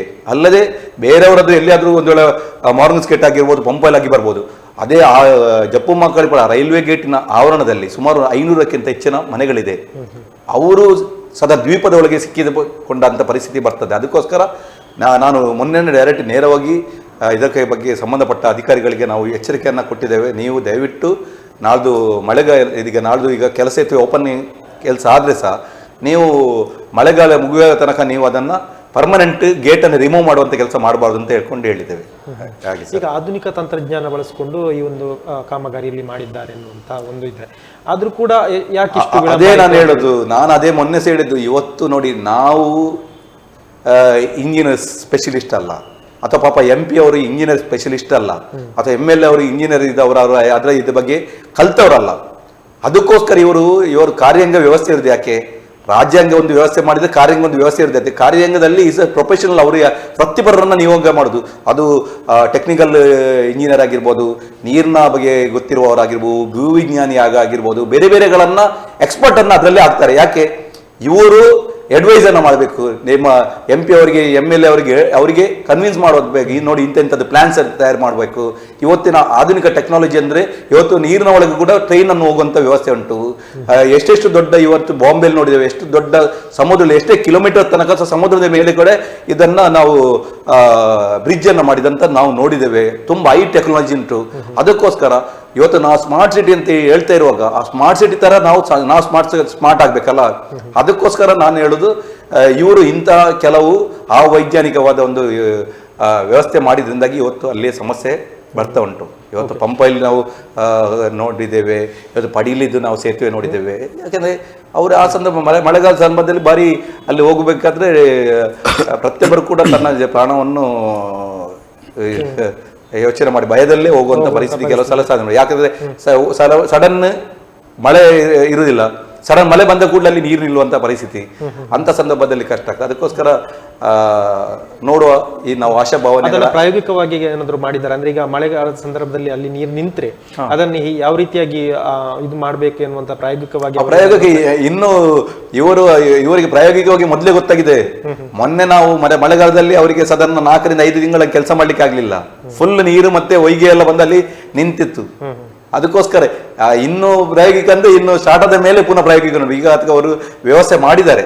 ಯಾರು ಈ ಎಲ್ಲ ನಮ್ಮ ಹಲವಾರು ನಮ್ಮ ಬೇಡಿಕೆಗಳು ನಮ್ಮ ಆತಂಕಗಳು ಹೇಳಿದ್ರಿಂದಾಗಿ ಇವತ್ತು ಅಧಿಕಾರಿಗಳು ಈಗ ಕೆಲಸ ಮಾಡ್ತಿದ್ದಾರೆ. ಅದಕ್ಕೆ ಬೇಕಾದಂಥ ವ್ಯವಸ್ಥೆಗಳನ್ನ ಮಾಡ್ತಿದ್ದಾರೆ. ಯಾಕೆ ನೀರು ನಿಲ್ಲದಕ್ಕೋಸ್ಕರ ಅವರು ಅಲ್ಲಿಂದ ಪೈಪ್ಲೈನ್ ಅನ್ನು ಹಾಕಿದ್ದಾರೆ. ಇಲ್ಲಿಂದ ನೀರನ್ನು ಹೋಗುವಂತ ನೀರನ್ನು ಇಲ್ಲಿಂದ ಸ್ಥಳಾಂತರ ಮಾಡುವಂತ ವ್ಯವಸ್ಥೆಗಳನ್ನ ಮಾಡಿದ್ದಾರೆ. ಎಲ್ಲ ವ್ಯವಸ್ಥೆಗಳನ್ನ ಮಾಡ್ತಿದ್ದಾರೆ. ಆದ್ರೆ ಕೂಡ ನೀರಿನ ನದಿಯ ನೇತ್ರಾವತಿ ನೀರಿನ ಒಂದು ವೇಳೆ ಅಲ್ಲಿ ಏರಿಳಿತ ಆಗುವ ಸಂದರ್ಭದಲ್ಲಿ ನೀರು ವಾಪಸ್ ರಿಟರ್ನ್ ಬರ್ತದ ಅಂತ ಹೇಳಲಿಕ್ಕೆ ಆಗೋದಿಲ್ಲ. ಅದಕ್ಕೋಸ್ಕರ ಯಾವುದಕ್ಕೆ ಸರ್ ನಮ್ಗೆ ಅದಕ್ಕೆ ಹೇಳುದು ನಾವು ಒಂದು ಜೂನ್ ರಿಂದ ನಾಳ್ದು ನೆಕ್ಸ್ಟ್ ನಮ್ಮ ಜೂನ್ ಮತ್ತೆ ಅಕ್ಟೋಬರ್ ಸಂದರ್ಭದಲ್ಲಿ ನಮ್ಗೆ ಗೊತ್ತಾಗಿದೆ. ಜೂನ್ ರಿಂದ ಅಕ್ಟೋಬರ್ ತನಕ ಮಳೆಗಾಲದಲ್ಲಿ ಯಾವುದೇ ತೊಂದರೆ ಆಗದಿದ್ರೆ ನೀವು ಸಮಸ್ಯೆ ಇಲ್ಲ ಅಂತ ಹೇಳ್ತಾರೆ. ಈಗ ಉದ್ಘಾಟನೆ ದಿನ ನಿಗದಿ ಮಾಡ್ತಾ ಇದ್ದಾರೆ. ಈಗ ಮೊನ್ನೆ ಹೇಳಿದ್ರು 15th ಮಾಡಬೇಕು ಅಂತ ಹೇಳ್ಕೊಂಡು ಅದ್ರ ಕೆಲಸ ಪ್ರೋಸೆಸ್ ನಡೀತುಂಟು. ಮತ್ತೆ ರೈಲ್ವೆದು ಸಹ ಅದರಿಂದ ಈಗ ಯಾಕಂದ್ರೆ ಇದೆಲ್ಲ ಕೋಆರ್ಡಿನೇಷನ್ ಸಮಸ್ಯೆಗಳು. ನಮ್ದು ಈಗ ಪರಿಸ್ಥಿತಿ ಹೇಗೆ ಆಗ್ತದೆ ಇವತ್ತು ನೋಡಿ, ಸ್ಮಾರ್ಟ್ ಸಿಟಿ ಇದ್ದ ಬಗ್ಗೆ ಸಹ ಕೆಲವರು ಪಾಪ ಟೀಕೆ ಮಾಡ್ತಾರೆ. ಜನರಿಗೆ ಬೇಸರ ಆಗ್ತದೆ. ಒಂದು ಕಡೆಯಲ್ಲಿ ರೋಡ್ ಮಾಡಿರ್ತಾರೆ, ಚಂದ ರೋಡ್, ಒಳ್ಳೆ ಕಾಂಕ್ರೀಟ್ ರೋಡ್. ಒಂದು ಸಾಧಾರಣ ಒಂದು ನೀವು ಇನ್ನೊಂದ್ಸಲ ಒಂದು ತಿಂಗಳ ನಂತರ ಹೋಗುವಾಗ ಅದನ್ನ ಅಗಿತಾ ಇರ್ತಾರೆ ಒಳಚರಂಡಿಗೋಸ್ಕರ. ಇನ್ನೊಂದು ಮತ್ತೊಂದ್ಸಲ ಕೇಬಲ್ ಅಂತ ಹೇಳ್ಕೊಂಡು ಮತ್ತೊಂದು ಅಂತ ಹೇಳ್ಕೊಂಡು. ಸ್ವಾಮಿ, ಒಂದು ರೋಡ್ ಅಂತ ಕೂಡಲೇ ಇವರು ಎಲ್ಲರೂ ಕೂಡ ಒಂದು ಕೋಆರ್ಡಿನೇಷನ್ ಮಾಡಬೇಕು. ಟೆಲಿಕಾಂ ಡಿಪಾರ್ಟ್ಮೆಂಟ್ ಆಗಿರ್ಬೋದು ಅಥವಾ ನಮ್ಮ ಬೇರೆ ಬೇರೆ ಅಲ್ಲಿ ಬರುವಂಥ ಅದು ಯಾವುದೇ ಜಿಯೋ ಕೇಬಲ್ ಆಗಿ ನಮ್ಮ ಮೊಬೈಲ್ ಕೇಬಲ್ ಆಗಿರ್ಬೋದು ಅವರದ ಅಧಿಕಾರಿಗಳನ್ನು ಕರಿಬೇಕು. ಮತ್ತು ನೀರಿನ ಒಂದು ಯಾರು ಆ ನೀರಿನ ಸಂಬಂಧಪಟ್ಟ ಯಾರು ಇಲಾಖೆ ಉಂಟು ಅವರನ್ನು ಕರಿಬೇಕು. ಅಥವಾ ಇವರಿಗೆ ನಮ್ಮ ಗ್ಯಾಸ್ ಲೈನ್ ಇದು ಯಾರು ಕೇಬಲ್ಗಳು ಹೋಗಿದ ಎಲ್ಲರೂ ಸಹ ಒಂದು ಸೇರಿಕೊಂಡು ಒಂದು ಮೀಟಿಂಗನ್ನು ಫಸ್ಟ್ ಮಾಡಿಕೊಂಡು ನೀವು ಇಂಥ ಸಮಯದಲ್ಲಿ ಇದು ಮಾಡಿಕೊಂಡು ಎಲೆಕ್ಟ್ರಿಕಲ್ನ ಕೇಬಲ್ ಆಗಿರ್ಬೋದು ನೀವು ಇಂಥ ಟೈಮಲ್ಲಿ ಅದು ರಿಮೂವ್ ಮಾಡೋದು ಕೆಲಸ ಮಾಡಿ, ನಾಳೆ ನಾವು ಕೆಲಸ ಮಾಡ್ತೇವೆ, ಫ್ಯೂಚರ್ಗೆ ಸಮಸ್ಯೆ ಆಗ್ತದೆ ಅಂತ ಹೇಳ್ಕೊಂಡು ಫಸ್ಟ್ ಟೈಮ್ ಇಲ್ಲಿ ಮಾತನಾಡಿದ್ರೆ ಇಂಥ ಸಮಸ್ಯೆ ಬರೋದಿಲ್ಲ. ಇದೆಂತ ಆಗ್ತದೆ, ಒಂದು ಸಲ ಒಳಚರಂಡಿದ್ದು ಪ್ರಾಬ್ಲಮ್ ಆಗ್ತದೆ, ಓಕೆ ಕಾಂಕ್ರೀಟ್ ಮಾಡಿದ್ದು, ಸ್ವಲ್ಪ ಸಮಯದ ಪುನಃ ಯಾವುದೊಂದು ಯೋಜನೆ ಬರ್ತದೆ, ಪುನಃ ಅದಕ್ಕೆ ಯಾವುದೇ ಲೈನ್ ತರದೆ ಪುನಃ ಅದು ಮಾಡ್ತಾರೆ. ಅದಕ್ಕೋಸ್ಕರ ಇಂಥ ಒಂದು ಇದನ್ನು ನಾವು ನೋಡಬಹುದು ಸಮನ್ವಯ ಕೊರತೆ. ಯಾಕಂದ್ರೆ ಇದೆಲ್ಲ ಕೋಆರ್ಡಿನೇಷನ್ ಅವ್ರ ಸಮನ್ವಯ ಕೊರತೆ ಇದ್ದಾಗ ಇದಾಗೋದು. ಯಾಕಂದ್ರೆ ಮತ್ತೊಂದು ಕೆಲವು ಯುಗು ಅಂತ ಹೇಳ್ತಾರೆ. ಯಾಕಂದ್ರೆ ಅಧಿಕಾರಿಗಳಲ್ಲಿ ಸಹ ಯುಗು ಅಂತ ಇರ್ತದೆ. ಸ್ವಾಮಿ, ನಾನು ಹೇಳೋದು, ನೀವು ಸರ್ಕಾರದ ಇವತ್ತು ಯಾವುದೇ ಜೀಪನ ಬಳಸ್ಕೊಳ್ತೀರಾ ಅಥವಾ ನೀವು ಸಂಬಳನ ತಗೊಳ್ತೀರಾ, ಎಲ್ಲ ಇವ್ರದ ಟ್ಯಾಕ್ಸ್ ಪೇಯರ್. ನಮ್ಮ ಒಬ್ಬ ಚಿಕ್ಕ ಮಗು ಚಾಕ್ಲೇಟಿನಿಂದ ತಗೊಳ್ಳೋದ್ರಿಂದ ಇವತ್ತು ಎಷ್ಟು ದೊಡ್ಡ ಐಟಮ್ ತಗೊಳ್ಳೋ ಮಿಷಿನರಿ ತಗೊಳ್ಳುವಂತ ಐಟಮ್ ತನಕ ಸಹ ಪ್ರತಿಯೊಂದು ಸಹ ನಾವು ಟ್ಯಾಕ್ಸ್ ಅನ್ನ ಪೇಮೆಂಟ್ ಮಾಡ್ತಾರೆ. ಆ ಟ್ಯಾಕ್ಸಿನಿಂದ ಇವತ್ತು ಎಲ್ಲ ವ್ಯವಸ್ಥೆಗಳಿಗೆ ಅದನ್ನು ನಾವು ಉಪಯೋಗ ಮಾಡ್ತಾರೆ. ಅದಕ್ಕೋಸ್ಕರ ನೀವು ಯೋಚನೆ ಮಾಡಬೇಕು, ನಾವು ಕೆಲಸ ಮಾಡೋದು ದೇವರ ಕೆಲಸ, ಅಂದ್ರೆ ಸರ್ಕಾರದ ದೇವರ ಕೆಲಸ. ನಮ್ಮ ಕೆಲಸ ಅಂದ್ರೆ ನಾವು ದೊಡ್ಡ ಬೋರ್ಡನ್ನು ಹಾಕಿದ್ದೇವೆ, ಜನರ ಕೆಲಸ ಅಂತ ಹೇಳ್ಕೊಂಡು ಇದು ಸರ್ಕಾರ ಕೆಲಸ ಅಂದ್ರೆ ದೇವರ ಕೆಲಸ. ಸ್ವಾಮಿ, ಸರ್ಕಾರದ ಕೆಲಸ ದೇವರ ಕೆಲಸ. ಅದರಿಂದಾಗಿ ನೀವು ಯೋಚನೆ ಮಾಡಬೇಕು. ನೀವು ಯಾವುದೇ ಒಂದು ವಿಷಯದಲ್ಲಿ ಈ ನಮ್ಮ ಸರ್ಕಾರದ ಕೆಲಸ ಮಾಡುವಾಗ ಇನ್ನೊಂದು ಅಧಿಕಾರ ಹತ್ರ ಹೋಗ್ಬೇಕಾದ್ರೆ ಅವರದ್ದು ವಿನಂತಿಯನ್ನು ಕೇಳಬಾರ್ದು, ಅವರ ಒಂದು ಇನ್ವೈಟ್ಗೋಸ್ಕರ ಕಾಯಬಾರ್ದು. ನೀವೇ ಡೈರೆಕ್ಟ್ ಹೇಳ್ಬೇಕು, ನೋಡಿ ನಾಳೆ ಇಂತೆಂದು ನಾವು ಕಾಮಗಾರಿಗೆ ಕೈ ಹಾಕ್ತಿದ್ದೇವೆ ಸರ್, ನಿಮ್ಮ ಏನಾದ್ರು ಇದು ಅಂತ ಹೇಳ್ಕೊಂಡು ಅವ್ರು ಕೋಆರ್ಡಿನೇಷನ್ ಮಾಡ್ಬೋದು. ಈಗ ಮೊದಲಿನಾಗೆ ಅಲ್ಲ, ಮೊದಲು ನೋಡಿ ಒಂದು ಸಂದರ್ಭ 40-50 ವರ್ಷದ ಮೊದಲು ಟೆಕ್ನಾಲಜಿ ಇಷ್ಟು ಇಂಪ್ರೂವ್ ಇರಲಿಲ್ಲ. ಆ ಸಂದರ್ಭದಲ್ಲಿ ಆಗಿರುವಂಥ ಬ್ರಿಡ್ಜ್ಗಳು ಎಷ್ಟು ಒಳ್ಳೆದುಂಟು. ಅದು ಇವತ್ತು ಇಷ್ಟು ನಾವು ಡೆವಲಪ್ ಆದ್ರೂ ಕೂಡ ಯಾಕೆ ಇಂಥ ಪರಿಸ್ಥಿತಿ ಬರ್ತದೆ? ಇವತ್ತು ಒಂದು ಮೇಲ್ ಹಾಕಿದ ಕೂಡಲೇ ಎಲ್ಲ ಡಿಪಾರ್ಟ್ಮೆಂಟ್ ಮೇಲ್ ಹೋದ ಕೂಡಲೇ ನಾಳೆ ಮೀಟಿಂಗ್ಗೆ ಸಿಟ್ಟಿಂಗ್ ಮಾಡ್ಬೋದು. ಅಥವಾ ಇವತ್ತು ವಾಟ್ಸಪ್ ಗ್ರೂಪ್ಸ್ ಉಂಟು, ಒಂದು ಎಲ್ಲ ಅಧಿಕಾರಿಗಳು ಒಂದು ವಾಟ್ಸಪ್ ಗ್ರೂಪಲ್ಲಿ ಹಾಕಿದ್ರೆ ನೋಡಿ ಇಂಥ ಮೀಟಿಂಗ್ ನಾವು ಇಂಥ ಸೇರಬೇಕು ಅಂತ ಹೇಳಿದ್ರೆ ಇಮಿಡಿಯೇಟ್ ಅವ್ರಿಗೆ ಕೋಆರ್ಡಿನೇಷನ್ ಮಾಡಲಿಕ್ಕೆ ತುಂಬ ಈಸಿ ಉಂಟು. ಆದರೆ ಸಹ ಇವರು ಯಾಕೆ ಇಂಥ ಪರಿಸ್ಥಿತಿ ಆಗ್ತದೆ ನಮಗೆ ಇದನ್ನ ಬೇಸರ ಆಗ್ತದೆ. ಮತ್ತೊಂದು ನಾವು ಹೇಳೋದಂದ್ರೆ, ಕೆಲವರು ಹೇಳ್ತಾರೆ ಈ ವಿಷಯ ನಾವು ಮಾತನಾಡಿದ್ದಕ್ಕೆ ಕೆಲವರು ನಮ್ಮ ಹತ್ರ ಅಭಿಪ್ರಾಯವನ್ನು ಹೇಳ್ತಾರೆ, ಸ್ವಾಮಿ ಇದು ಸಮಸ್ಯೆ ಯಾಕೆಂದ್ರೆ ನಾವು ದಕ್ಷಿಣ ಕನ್ನಡ ಉಡುಪಿ ಆಗಿರ್ಬೋದು ಈ ಭಾಗದವರು ನಾವು ಶಾಂತಿ ಪ್ರಿಯರವರು, ತುಳುವೆ ಬೆಳಕೆ ಅಂತ ಹೇಳ್ತಾರೆ. ಅಂದ್ರೆ ತುಳುವೆ ಬೆಳಕಿನ ಮನಸ್ಸಿನವರು. ಇಲ್ಲಿ ಎಲ್ಲ ಅಧಿಕಾರಿಗಳನ್ನ ನಾವು ಗೌರವಿಸ್ತೇವೆ, ಇಲ್ಲಿ ಕಾನೂನನ್ನು ನಾವು ಗೌರವಿಸ್ತೇವೆ, ಇಲ್ಲಿ ಯಾವುದೇ ನಮ್ಮ ಹೋರಾಟಗಳು ಒಂದು ಶಾಂತ ರೀತಿಯ ಹೋರಾಟ ಆಗಿರ್ತದೆ. ಅದರಿಂದಾಗಿ ನಮ್ಮ ಬಗ್ಗೆ ಅವರಿಗೆ ನಿಗ್ಲೆಜೆನ್ಸಿ, ಅದೇ ಮಿನಿ ಬೇರೆ ಕಡೆಯಲ್ಲಿ ಆದರೆ ಕೂಡಲೇ ಆಕ್ಷನ್ ಆಗ್ತದೆ. ಇವತ್ತು ನಾವು ತಮಿಳುನಾಡಿದು ನೋಡಿರ್ಬೋದು, ಇವತ್ತು ನಮ್ಮ ಕಂಬಳ ಬಗ್ಗೆ ನಾವು ಸಾಧಾರಣ 1 ವರ್ಷಕ್ಕಿಂತ ಮೇಲೆ ತನಕ ಅವಧಿ ಬಂತು. ಯಾಕಂದ್ರೆ ಅದನ್ನು ನಾವು ಒಂದು ಅಧಿಕೃತ ಮಾಡ್ಕೊಳ್ಬೇಕಾದ್ರೆ, ಅದೇ ನೀವು ಜಲ್ಲಿಕಟ್ಟು ಪ್ರಕರಣ ತಗೊಂಡ್ರೆ ನಾನು ಯಾವಾಗಲೂ ಪ್ರಸ್ತಾಪ ಮಾಡ್ತೇನೆ. ತಮಿಳುನಾಡಲ್ಲಿ ಜಲ್ಲಿಕಟ್ಟು ಪ್ರಕಾರದ ಒಂದು ಕ್ರೀಡೆ ವಿಷಯದಲ್ಲಿ ಬಂದಾಗ ಅಲ್ಲಿ ಎಲ್ಲ ಇಡೀ ಸರ್ಕಾರ ಅದು ಪಕ್ಷಭೇದ ಮರೆತು ಇಮಿಡಿಯೇಟ್ ರಾಷ್ಟ್ರಪತಿ ಸುಗ್ರೀವಾಜ್ಞನ ಮೂಲಕ ಎಲ್ಲ ಪ್ರೆಷರ್ ತಂದು ಇಮಿಡಿಯೇಟ್ ಸುಗ್ರೀವಾಜ್ಞನ ಮೂಲಕ 48 ಗಂಟೆಯಲ್ಲಿ ಸೆಟಲ್ ಮಾಡಿದ್ರು. ಯಾಕೆ? ಇವತ್ತು ಟ್ರೈನ್ಗಳಾಗಿರ್ಬೋದು, ನಮ್ದು ಹಲವಾರು ಟ್ರೈನ್ಗಳನ್ನು ನಾವು ಎಷ್ಟು ಬೇಡಿಕೆ ಇಟ್ಟು ಟ್ರೈನ್ಗಳನ್ನು ತರ್ತೇವೆ. ಸ್ವಾಮಿ ನಮ್ಮ ಟ್ರೈನ್ ಬಂದ ಕೂಡಲೇ ಕರ್ನಾಟಕದಿಂದ ಇಮಿಡಿಯೇಟ್ ಕೇರಳಕ್ಕೆ ಹೋಗ್ತದೆ. ಡೈವರ್ಷನ್ ಇಮಿಡಿಯೇಟ್ ಕಣ್ಣೂರ್ ಆಗಿರ್ಬೋದು ಮತ್ತೊಂದು ಎಕ್ಸ್ಟೆನ್ಷನ್ ಮಾಡ್ತಾರೆ. ಸ್ವಾಮಿ ಯಾಕೆ ಇದಾಗ್ತದೆ? ಇಲ್ಲಿದು ನಮ್ಮ ಜನರ ಇಚ್ಛಾಶಕ್ತಿ, ನಮ್ಮ ನಾಯಕರ ಇಚ್ಛಾಶಕ್ತಿ ಕೊರತೆ, ಮತ್ತೆ ನಮ್ಮ ಇಲ್ಲಿಯ ಜನರು ಕೂಡ ನಮ್ಗೆ ಯಾಕೆ ಬೇಕು? ಪರವಾಗಿಲ್ಲ, ಫ್ರಾಂಕಿಸ್ ಹೋರಾಟ ಮಾಡ್ತಾರಲ್ಲ, ಪರವಾಗಿಲ್ಲ ಅವ್ರು ಮಾಡ್ಲಿಪ್ಪ ಅಂತ ಹೇಳ್ಕೊಂಡು ಹೇಳುವವರಲ್ಲದೆ ಅವರೊಟ್ಟಿಗೆ ನಾವು ಸೇರ್ತೇವೆ. ಯಾವುದೊಂದು ಹೋರಾಟ ನಡೀತದೆ, ಯಾವುದೊಂದು ರಸ್ತೆ ಇವತ್ತು ನಾವು ರಸ್ತೆ ಆಗಿರ್ಬೋದು, ಯಾವುದೇ ಅಭಿವೃದ್ಧಿ ಆಗಬೇಕು ನಾವು ಅಂತ ಹೇಳುದಿಲ್ಲ. ನಮ್ಮ ಹಿರಿಯರು ಯಾರ ಪಾಪ ಹೋರಾಟ ಮಾಡಿದ್ರಿಂದ ಇವತ್ತು ಕಾನೂನುಗಳು ಬಂದಿದೆ. ಇವತ್ತು ಕಾರ್ಮಿಕ ಕಾನೂನು ಆಗಿರ್ಬೋದು, ವರದಕ್ಷಿಣೆ ಕಾನೂನು ಆಗಿರ್ಬೋದು, ಮಹಿಳೆಯರ ಕಾನೂನು ಆಗಿರ್ಬೋದು, ಬೇರೆ ಬೇರೆ ಕಾನೂನುಗಳು ಇವತ್ತು ಹೇಗೆ ರಚನೆ ಆಯ್ತಂದ್ರೆ, ಸ್ವಾಮಿ ಇವತ್ತು ನಾವು ಮಾಡಿದಲ್ಲ, ನಮ್ಮ ಹಿರಿಯರು ಪಾಪ ಇದೇ ಚಿಂತನೆ ಮಾಡಿಕೊಂಡು ಪಾಪ ಹೋರಾಟಗಳನ್ನ ಬೇರೆ ಬೇರೆ ಮಾಡಿಕೊಂಡು ಬೇಡಿಕೆ ಇಟ್ಟಿದ್ರಿಂದ ಇವತ್ತು ನಾವು ಅದನ್ನು ಅನುಭವಿಸಿದ್ದೇವೆ. ಬೇರೆ ಬೇರೆ ಇವತ್ತು ಕಾಯ್ದೆಗಳಿಂದ ನಾವು ಇವತ್ತು ಅನುಭವಿಸಿದ್ದೇವೆ. ಒಳ್ಳೆ ರಸ್ತೆ ಆಗಿರ್ಬೋದು, ನೀರಾಗಿರ್ಬೋದು, ಆಹಾರ ವ್ಯವಸ್ಥೆ ಆಗಿರ್ಬೋದು, ಪರಿಸರ ಆಗಿರ್ಬೋದು, ಬೇರೆ ಬೇರೆ ಅವರು ನಮ್ಮ ಹಿರಿಯರು ಪಾಪ ನಮಗೆ ಕೊಟ್ಟ ಅದು ಗಿಫ್ಟ್ ಅಂತ ಹೇಳ್ಬೇಕು, ನಮ್ಮ ದಾನ ಅಂತ ಹೇಳ್ಬೇಕು. ನಾವು ಅವ್ರ ಭಿಕ್ಷೆ ನಾವು ಇವತ್ತು ನಾವು ಅನುಭವಿಸ್ತಿದ್ದೇವೆ. ಇಷ್ಟಾದ್ರು ಯಾಕೆ ಹಿಂದಿನ ಅವರು ಪಾಪ ಹೋರಾಟಗಾರರು ಇವತ್ತು ಅವರು ಹೋರಾಟ ಮಾಡಿದ್ರಿಂದಾಗಿ ಇವತ್ತು ವ್ಯವಸ್ಥೆ ಆಗಿದೆ. ಮತ್ತೊಂದು ಇಲ್ಲಿ ಸಮಸ್ಯೆ ಅಂದ್ರೆ, ನಾವು ಯಾವುದೇ ಒಂದು ಇವತ್ತು ಸನ್ಮಾನ ಕಾರ್ಯಕ್ರಮ ನೋಡಿದ್ದೇವೆ ಬೇರೆ ಬೇರೆ ಕಡೆಯಲ್ಲಿ. ಸನ್ಮಾನ ಮಾಡುವಾಗ ಇದು ಕೆಲವು ಸಲ ನಮಗೆ ಫೋನ್ ಮಾಡಿ ಹೇಳ್ತಾರೆ, ಸರ್ ಯಾಕೆ ಸನ್ಮಾನ ಸಂದರ್ಭದಲ್ಲಿ ಯಾಕೆ ಉದ್ಯಮಗಳನ್ನ ಬೇರೆ ಬೇರೆಗಳನ್ನ ಅಂಥವರನ್ನೇ ರೆಕಗ್ನೈಸ್ ಮಾಡ್ತಾರೆ, ಯಾಕೆ ಹೋರಾಟಗಾರನ ಮಾಡೋದಿಲ್ಲ? ಉದ್ಯಮಿಗಳಲ್ಲಿ ಯಾವುದೇ ಒಂದು ಸಂಸ್ಥೆಗಳು ಮಾಡಬೇಕಾದ್ರೆ ಅದರಲ್ಲಿ ಅವ್ರ ಇನ್ಕಮ್ ಸೋರ್ಸ್ ಇರ್ತದೆ. ಅವರು ಅದೇ ಹೋರಾಟಗಾರರು ಪಾಪ ಎಲ್ಲ ಕಳ್ಕೊಂಡು ಪಾಪ ಅವ್ರಿಗೆ ಯಾವುದೇ ಲಾಭ ಇಲ್ಲದ ಪಾಪ ಬೀದಿಗೆ ಎಳೆದು ಪಾಪ ಜನರಿಗೋಸ್ಕರ ಹೋರಾಟ ಮಾಡ್ತಾರೆ. ಅದೇ ರೋಡನ್ನ ಇದೇ ಎಲ್ಲರೂ ಸಹ ಉಪಯೋಗಿಸ್ತಾರೆ. ಅದೇ ರೋಡ್ ನಾಳೆ ಚೆಂದದಾದ್ರೆ ಇವತ್ತು ಬ್ರಾಂಕಿಡಿಸೋರು ಪಾಪ ಉಪ್ಪೂರ ಬ್ರಿಡ್ಜಿಗೋಸ್ಕರ ಹೋರಾಟ ಮಾಡಿದವರು ಎಷ್ಟು ಕಷ್ಟಪಟ್ಟಿದ್ದಾರೆ ಅವ್ರಿಗೆ ಗೊತ್ತುಂಟು, ಅವರ ಏರಿಯಾದವ್ರಿಗೆ ಗೊತ್ತುಂಟು. ಸಂತೆಕಟ್ಟೆ ಇದಕ್ಕೋಸ್ಕರ ಅವ್ರು ಪಾಪ ಎಷ್ಟೇ ಸಲ ಹೋರಾಟ ಮಾಡಿದ್ದಾರೆ, ಅವರಿಗೋಸ್ಕರ ಅವರ ಟೈಮು ಅವರ ಎನರ್ಜೀಸ್ ಎಲ್ಲರೂ ಸಹ ಬಿಟ್ಟುಕೊಂಡು ಪಾಪ ಹೋರಾಟಗಳನ್ನ ಮಾಡ್ತಾರೆ ಅವರವರ ತಂಡಗಳು ಸೇರ್ಕೊಂಡು. ಸ್ವಾಮಿ ಅದೇ ನಾವು ರಸ್ತೆ ಒಳ್ಳೆದಾದ್ರೆ ನಾವು ಎಲ್ಲರೂ ಹೋಗ್ತೇವೆ. ನಾವು ಅದಕ್ಕೋಸ್ಕರ ನಾವು ಎಂತ ಮಾಡಬೇಕು? ನಾವು ಯಾವುದಾದ್ರು ಯಾರೋ ಒಬ್ರು ನಮ್ಮ ಸಂಘಟನೆ ಹೇಳುದಿಲ್ಲ, ನಾವು ನಮ್ಮ ಸಂಘಟನೆ ಬಗ್ಗೆ ನಾನು ಹೇಳುದಿಲ್ಲ. ಯಾರೇ ಒಬ್ರು ಸಂಘಟನೆಯವರು ಸಂಘ ಸಂಸ್ಥೆಯವರು ಸಾಮಾಜಿಕವಾಗಿ ಆಗಿರ್ಬೋದು, ಜನಪರವಾಗಿ ಯಾವುದೇ ಒಂದು ಹೋರಾಟ ಮಾಡುವಾಗ ದಯವಿಟ್ಟು ನಾವು ಕೂಡ ಅವರಿಗೆ ಒಂದು ಅರ್ಧ ಗಂಟೆ ಟೈಮ್ ಕೊಡುವ. ಮೈಕ್ ವ್ಯವಸ್ಥೆ ಅವರು ಮಾಡ್ತಾರೆ ಪಾಪ, ಅವರೇ ಬ್ಯಾನರ್ ವ್ಯವಸ್ಥೆ ಮಾಡ್ತಾರೆ, ಕೋಆರ್ಡಿನೇಷನ್ ಮಾಡ್ತಾರೆ, ಫುಡ್ ವ್ಯವಸ್ಥೆ ಅವರೇ ಪಾಪ ಮಾಡ್ತಾರೆ. ಯಾರೇ ಸಂಘಟನೆ ಪಾಪ ಮಾಡ್ತಾರೆ ಅವ್ರು ಮಾಡ್ತಾರೆ. ನಮ್ಮ ಕೆಲಸ ಅಂತ ಒಂದು ನಾಳೆ ಒಂದು ರಸ್ತೆ ದಾಡೆ ಉಂಟಂತೆ ಅಥವಾ ಒಂದು ಜನಪರ ಕಾರ್ಯಕ್ರಮ ಉಂಟಂತೆ, ನಾವು ಸ್ವಲ್ಪ ಅವರೊಟ್ಟಿಗೆ ಒಂದು ಅರ್ಧ ಗಂಟೆ ಟೈಮ್ ಕೊಡುವ. ಮತ್ತೊಂದು ಇಲ್ಲಿ ಮತ್ತೆ ದಕ್ಷಿಣ ಕನ್ನಡ ಉಡುಪಿ ವಿಷಯದಲ್ಲಿ ನಮ್ಗೆ ಎದುರಬೇಕಂತಿಲ್ಲ. ಬೇರೆ ಕಡೆಯಲ್ಲಾದ್ರೆ ಒಂದು ಪ್ರತಿಭಟನೆ ಹೋದ್ರೆ ನಾವು ನಾಳೆ ಕೇಸ್ ಆಗ್ತದೆ, ಗಲಾಟೆ ಆಗ್ತದೆ ಅಥವಾ ದೊಂಬಿ ಮಾಡ್ತಾರೆ ಅಂತ ಹೆದರಿಕೆ ಇರ್ತದೆ. ಓಕೆ, ಅದಕ್ಕೆ ಅಂಥವ್ರಿಗೆ ಹೋಗ್ಲಿಕ್ಕೆ ಎದುರ್ತಾರೆ. ಬಟ್ ದಕ್ಷಿಣ ಕನ್ನಡ ಉಡುಪಿ ಜಿಲ್ಲೆಯವರು ಶಾಂತಿ ಪ್ರಿಯರು. ಯಾವುದೇ ಒಂದು ಪ್ರತಿಭಟನೆ ಅಂದ್ರೆ ಅದು ಒಂದು ಅಕೋತ್ಯ ರೀತಿಯಲ್ಲಿ ಆಗ್ತದೆ. ಯಾವುದೇ ಒಂದು ಹಿಂಸೆಗೆ ನಾವು ಯಾವಾಗಲೂ ಬೆಂಬಲ ಕೊಡೋದಿಲ್ಲ. ನಮ್ಮ ದಕ್ಷಿಣ ಕನ್ನಡ ಉಡುಪಿ ಜಿಲ್ಲೆಯವರು, ತುಳುನಾಡಿಯವರು ಎಲ್ಲರೂ ಸಹ ಶಾಂತಿ ಪ್ರಿಯರು.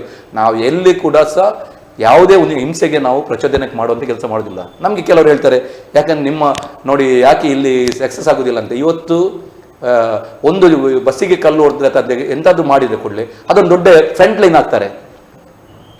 ಅದೇ ಮಿನಿ ಶಾಂತಿಯುತವಾದ ಹೋರಾಟ ಮಾಡಿದರೆ ಅದು ದೊಡ್ಡ ನ್ಯೂಸ್ ಬರೋದಿಲ್ಲ ಅಂತ ತಿಳ್ಕೊಂಡು ನಾವು ಯಾವಾಗಲೂ ಹೇಳ್ತೇವೆ, ಸ್ವಾಮಿ ನಾವು ಯಾರಿಗೆ ನೋವು ಮಾಡಿಕೊಂಡು, ಯಾರಿಗೆ ಒಂದು ಬಸ್ಸಿಗೆ ಕಲ್ಲಿಗೆ ಹೊಡ್ಕೊಂಡು, ಯಾವುದೇ ಒಂದು ಉದ್ರೇಕ ಕಾರ್ಯಕ್ರಮ ಮಾಡಿಕೊಂಡು ನಾವು ಲೀಡರ್ ಆಗೋದು ಬೇಡ.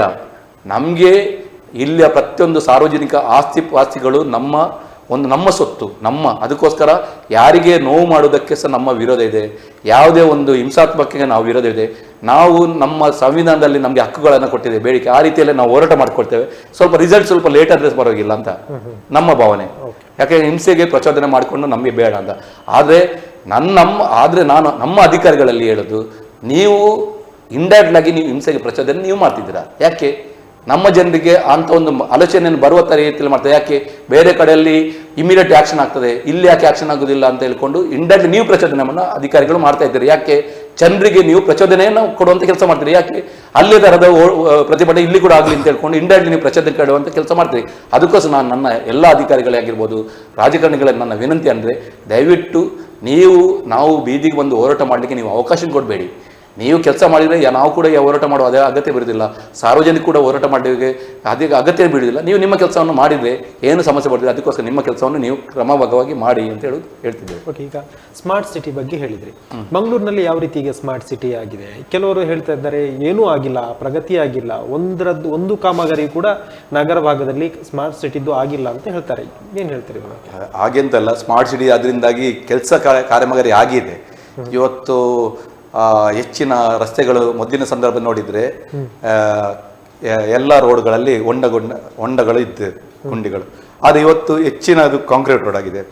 ಅದು ಕಾಂಕ್ರೀಟ್ ರೋಡ್ ಆಗಬೇಕಾದ್ರೆ ಅದಕ್ಕಿಂತ ಇವತ್ತಂತಲ್ಲ, ಸ್ಮಾರ್ಟ್ ಸಿಟಿ ಮೊದಲು ಕೂಡ ಸಹ ಸುಮಾರು ಸರ್ಕಾರ, ಯಡಿಯೂರಪ್ಪ ಸರ್ಕಾರ ಇದ್ದಾಗಿರ್ಬೋದು, ಬೇರೆ ಬೇರೆ ಸಂದರ್ಭದಲ್ಲಿ ಕೋಟಿಗಟ್ಟಲೆ ಅನುದಾನವನ್ನು ಕೆಲವು ನಿಗದಿತ ಅವಧಿಯಲ್ಲಿ ಸ್ವಲ್ಪ ಕೊಡ್ತಾ ಇದ್ರು. ಯಾಕಂದ್ರೆ ಕಂಪ್ಯಾರಿಸನ್ ಮಾಡಿದ್ರೆ ಹೈದರಾಬಾದ್ ಕರ್ನಾಟಕ ಅಥವಾ ಬೇರೆ ಕರ್ನಾಟಕಕ್ಕೆ ಹೋಲಿಸಿದ್ರೆ ನಮಗೆ ಗ್ರ್ಯಾಂಟ್ ಬಂದದ್ದು ಕಮ್ಮಿ ಅಂತ ಹೇಳ್ಬೇಕು. ಇವತ್ತು ಹೈದರಾಬಾದ್ ಕರ್ನಾಟಕ ನೀವು ನೋಡಿದ್ರೆ, ಇವತ್ತು ಮಂಗಳೂರು ಆಗಿರ್ಬೋದು, ಹೈದರಾಬಾದ್ ಕರ್ನಾಟಕಕ್ಕೆ ಒಂದು 40 ವರ್ಷದ ಹಿಂದೆ ನೋಡಿದ್ರೆ ನಮ್ಮದು ಆಗಲೇ ಪ್ರಗತಿ ಇತ್ತು. ಬಟ್ ಅಲ್ಲಿ ಪ್ರಗತಿ ಇರಲಿಲ್ಲ. ಅದು ಇವತ್ತು ನಮಗೆ ನೇರವಾಗಿ ಅವರು ಸ್ಪರ್ಧೆ ಕೊಡುವಂತ ಪರಿಸ್ಥಿತಿ. ಯಾಕಂದ್ರೆ ಅಲ್ಲಿ ಸಾವಿರಾರು ಕೋಟಿ ಅನುದಾನವನ್ನು ಅಲ್ಲಿ ಕೊಟ್ಟರು. ಅಲ್ಲಿ 5 ಹೈಕೋರ್ಟ್ ಪೀಠ ರಚನೆ ಆಗಿರ್ಬೋದು, ಬೇರೆ ಬೇರೆ ಡಿಮಾಂಡ್ಸ್ ಕೊಟ್ಕೊಂಡು ಅಲ್ಲಿ ಕಲ್ಯಾಣ ಕರ್ನಾಟಕ ಅಂತ ಹೇಳ್ಕೊಂಡು ಬೇರೆ ಬೇರೆ ಒಂದು ಡಿಮಾಂಡ್ ಇಟ್ಟ ಸಂದರ್ಭದಲ್ಲಿ ಸಾವಿರಾರು ಕೋಟಿಯನ್ನು ಅಲ್ಲಿ ವ್ಯವಸ್ಥೆ ಮಾಡಿದ್ರು. ಇವತ್ತು ಬೆಳಗಾಂ ಹೇಳ್ಬೋದು, ಬೆಳಗಾಂ ಅಲ್ಲಿ ಸಾಗಿ ಅಲ್ಲಿ ಅವರು ಹೋರಾಟ ಮಾಡಿಕೊಂಡು ಅದನ್ನು ಅಲ್ಲಿ ಅವರು ಮಹಾರಾಷ್ಟ್ರಕ್ಕೆ ಸೇರಿಸುವಂತ ಒಂದು ಪ್ರಯತ್ನ ಬಂದಾಗ ಅವರಿಗೆ ಸಮಾಧಾನ ಮಾಡ್ಲಿಕ್ಕೋಸ್ಕರ ಸ್ವಾಮಿ ನಮ್ಮ ಅಧಿವೇಶನವನ್ನೇ ಬೆಳಗಾವಿಯಲ್ಲಿ ಮಾಡ್ತಾರೆ. ಅದೇ ಅಧಿವೇಶನ ಯಾಕೆ ಮಂಗಳೂರಲ್ಲಿ ಮಾಡುವುದಿಲ್ಲ? ಯಾಕೆ ಹೈಕೋರ್ಟ್ ಪೀಠ ಇವತ್ತು ಕೂಡ ದಕ್ಷಿಣ ಕನ್ನಡ ಉಡುಪಿ ಜಿಲ್ಲೆಯಲ್ಲಿ ಮಾಡುವುದಿಲ್ಲ ಸ್ವಾಮಿ? ಯಾಕೆ? ಇವರಿಗೆ ದಕ್ಷಿಣ ಕನ್ನಡ ಮತ್ತು ಉಡುಪಿ ಬಗ್ಗೆ ತಾತ್ಸಾರ ಭಾವನೆ. ಇವತ್ತು ಸ್ಮಾರ್ಟ್ ಸಿಟಿ ನಾವು ಯೋಜನೆ ಹೇಳ್ಬೋದು, ಸ್ಮಾರ್ಟ್ ಸಿಟಿ ಕೆಲಸ ಆಗಿದೆ. ಆದ್ರೆ ಸ್ಮಾರ್ಟ್ ಸಿಟಿ ಆ ಹಣವು ಎಷ್ಟು ರೀತಿಯಲ್ಲಿ ಅದು ಯೂಸ್ ಆಗಿದೆ ಅಂತ ನಮ್ಗೆ ಹೇಳಲಿಕ್ಕೆ ಆಗುದಿಲ್ಲ. ಯಾಕಂದ್ರೆ ಆ ಬರುವಂತ ಹಣವನ್ನು ಕ್ರಮಬದ್ಧವಾಗಿ ಅದು ಉಪಯೋಗವಾಗಿದ್ದೇವೆ ಅಂತ ಹೇಳ್ಕೊಂಡು ನಾವು ಹೇಳೋದಿಲ್ಲ. ಯಾಕಂದ್ರೆ ಬಜೆಟ್ ನಲ್ಲಿ ನೋಡಬಹುದು ಮಲ್ತಾಯಿ ಧೋರಣೆ ಅನಿಸ್ತಾ ಇರ್ತಾರೆ. ಬಜೆಟ್ ನಲ್ಲಿ ಕೊಡ್ತಾ ಇಲ್ಲ, ಮಂಗಳೂರು ಉಡುಪಿ ಭಾಗಕ್ಕೆ ಏನು ಕೊಡ್ತಾ ಇಲ್ಲ. ನೋಡಿ, ಬಜೆಟ್ ಅಲ್ಲಿ ನೋಡಿದ್ರೆ ಹಾಗೆ ಇವತ್ತು ನಾನು ಯಾವಾಗಲೂ ಹೇಳ್ತೇನೆ, ದಕ್ಷಿಣ ಕನ್ನಡ ಉಡುಪಿ ಜಿಲ್ಲೆಯಲ್ಲಿ ಇವತ್ತು ಅಭಿವೃದ್ಧಿ ಆಗಿದ್ರೆ ಇಲ್ಲಿಯ ಪ್ರದೇಶದ ಇಲ್ಲಿಯವರಿಂದ ಆಗಿದೆ. ನಮ್ಮ ಇವತ್ತು ಮಣಿಪಾಲ್ ಆಗಿರ್ಬೋದು, ಅಲ್ಲಿಯ TFI ಆಗಿರ್ಬೋದು, ಅವರೆಲ್ಲ ಬೇರೆ ಬೇರೆ ಒಂದು ವಿದ್ಯಾಸಂಸ್ಥೆಗಳನ್ನು ಪ್ರಾರಂಭ ಮಾಡಿಕೊಂಡು ಆ ಪ್ರದೇಶ ಡೆವಲಪ್ ಆಗ್ತದೆ. ಇವತ್ತು ದೇರ್ಲಕಟ್ಟೆ ಪ್ರದೇಶ ಆಗಿರ್ಬೋದು ಅಭಿವೃದ್ಧಿ ಆಗಿದೆ. ಯಾಕೆ? ಅಲ್ಲಿ KS ಹೆಗ್ಡೆ ಹಾಸ್ಪಿಟಲ್ ಬಂತು, ಬೇರೆ ಬೇರೆ ವಿದ್ಯಾಸಂಸ್ಥೆಗಳು ಬಂತು, ಆನಂತರ ಏನಪ್ಪಯ್ಯ ಹಾಸ್ಪಿಟಲ್ ಬಂತು, ಆನಂತರ ಕನಚೂರು ಬಂತು. ಅಲ್ಲಿ ಸ್ಥಳೀಯ ಅವರು ದೊಡ್ಡ ದೊಡ್ಡ ಒಂದು ವಿದ್ಯಾಸಂಸ್ಥೆಗಳನ್ನು ಪ್ರಾರಂಭ ಮಾಡಿದಾಗ ಆ ಪ್ರದೇಶಗಳು ಇಂಪ್ರೂವ್ ಆಗ್ತದೆ. ಬೇರೆ ಬೇರೆ ಇವತ್ತು ಎಲ್ಲ ಕಡೆ ಸಹ ನೋಡಿದ್ರೆ ಸಹ ಇವನ್ ಮಲ್ಯರನ್ನು ನಾನು ನೆನಪು ಮಾಡ್ತಿದ್ದೇನೆ. ಮಲ್ಯರು ಅವರು ಆ ಸಂದರ್ಭದಲ್ಲಿ ನೆಹರು ಕಾಲದಲ್ಲಿ ಆ ಟೈಮಲ್ಲಿ ಯೋಜನೆ ಮಾಡಿದ್ ಬಿಟ್ರೆ ಆನಂತರದ್ದು ಯೋಜನೆಗಳು ಭಾರಿ ಕಮ್ಮಿ ಯೋಚನೆ ಮಾಡಿದರೆ ದಕ್ಷಿಣ ಕನ್ನಡ ಸಿಕ್ಕಿದ್ದು.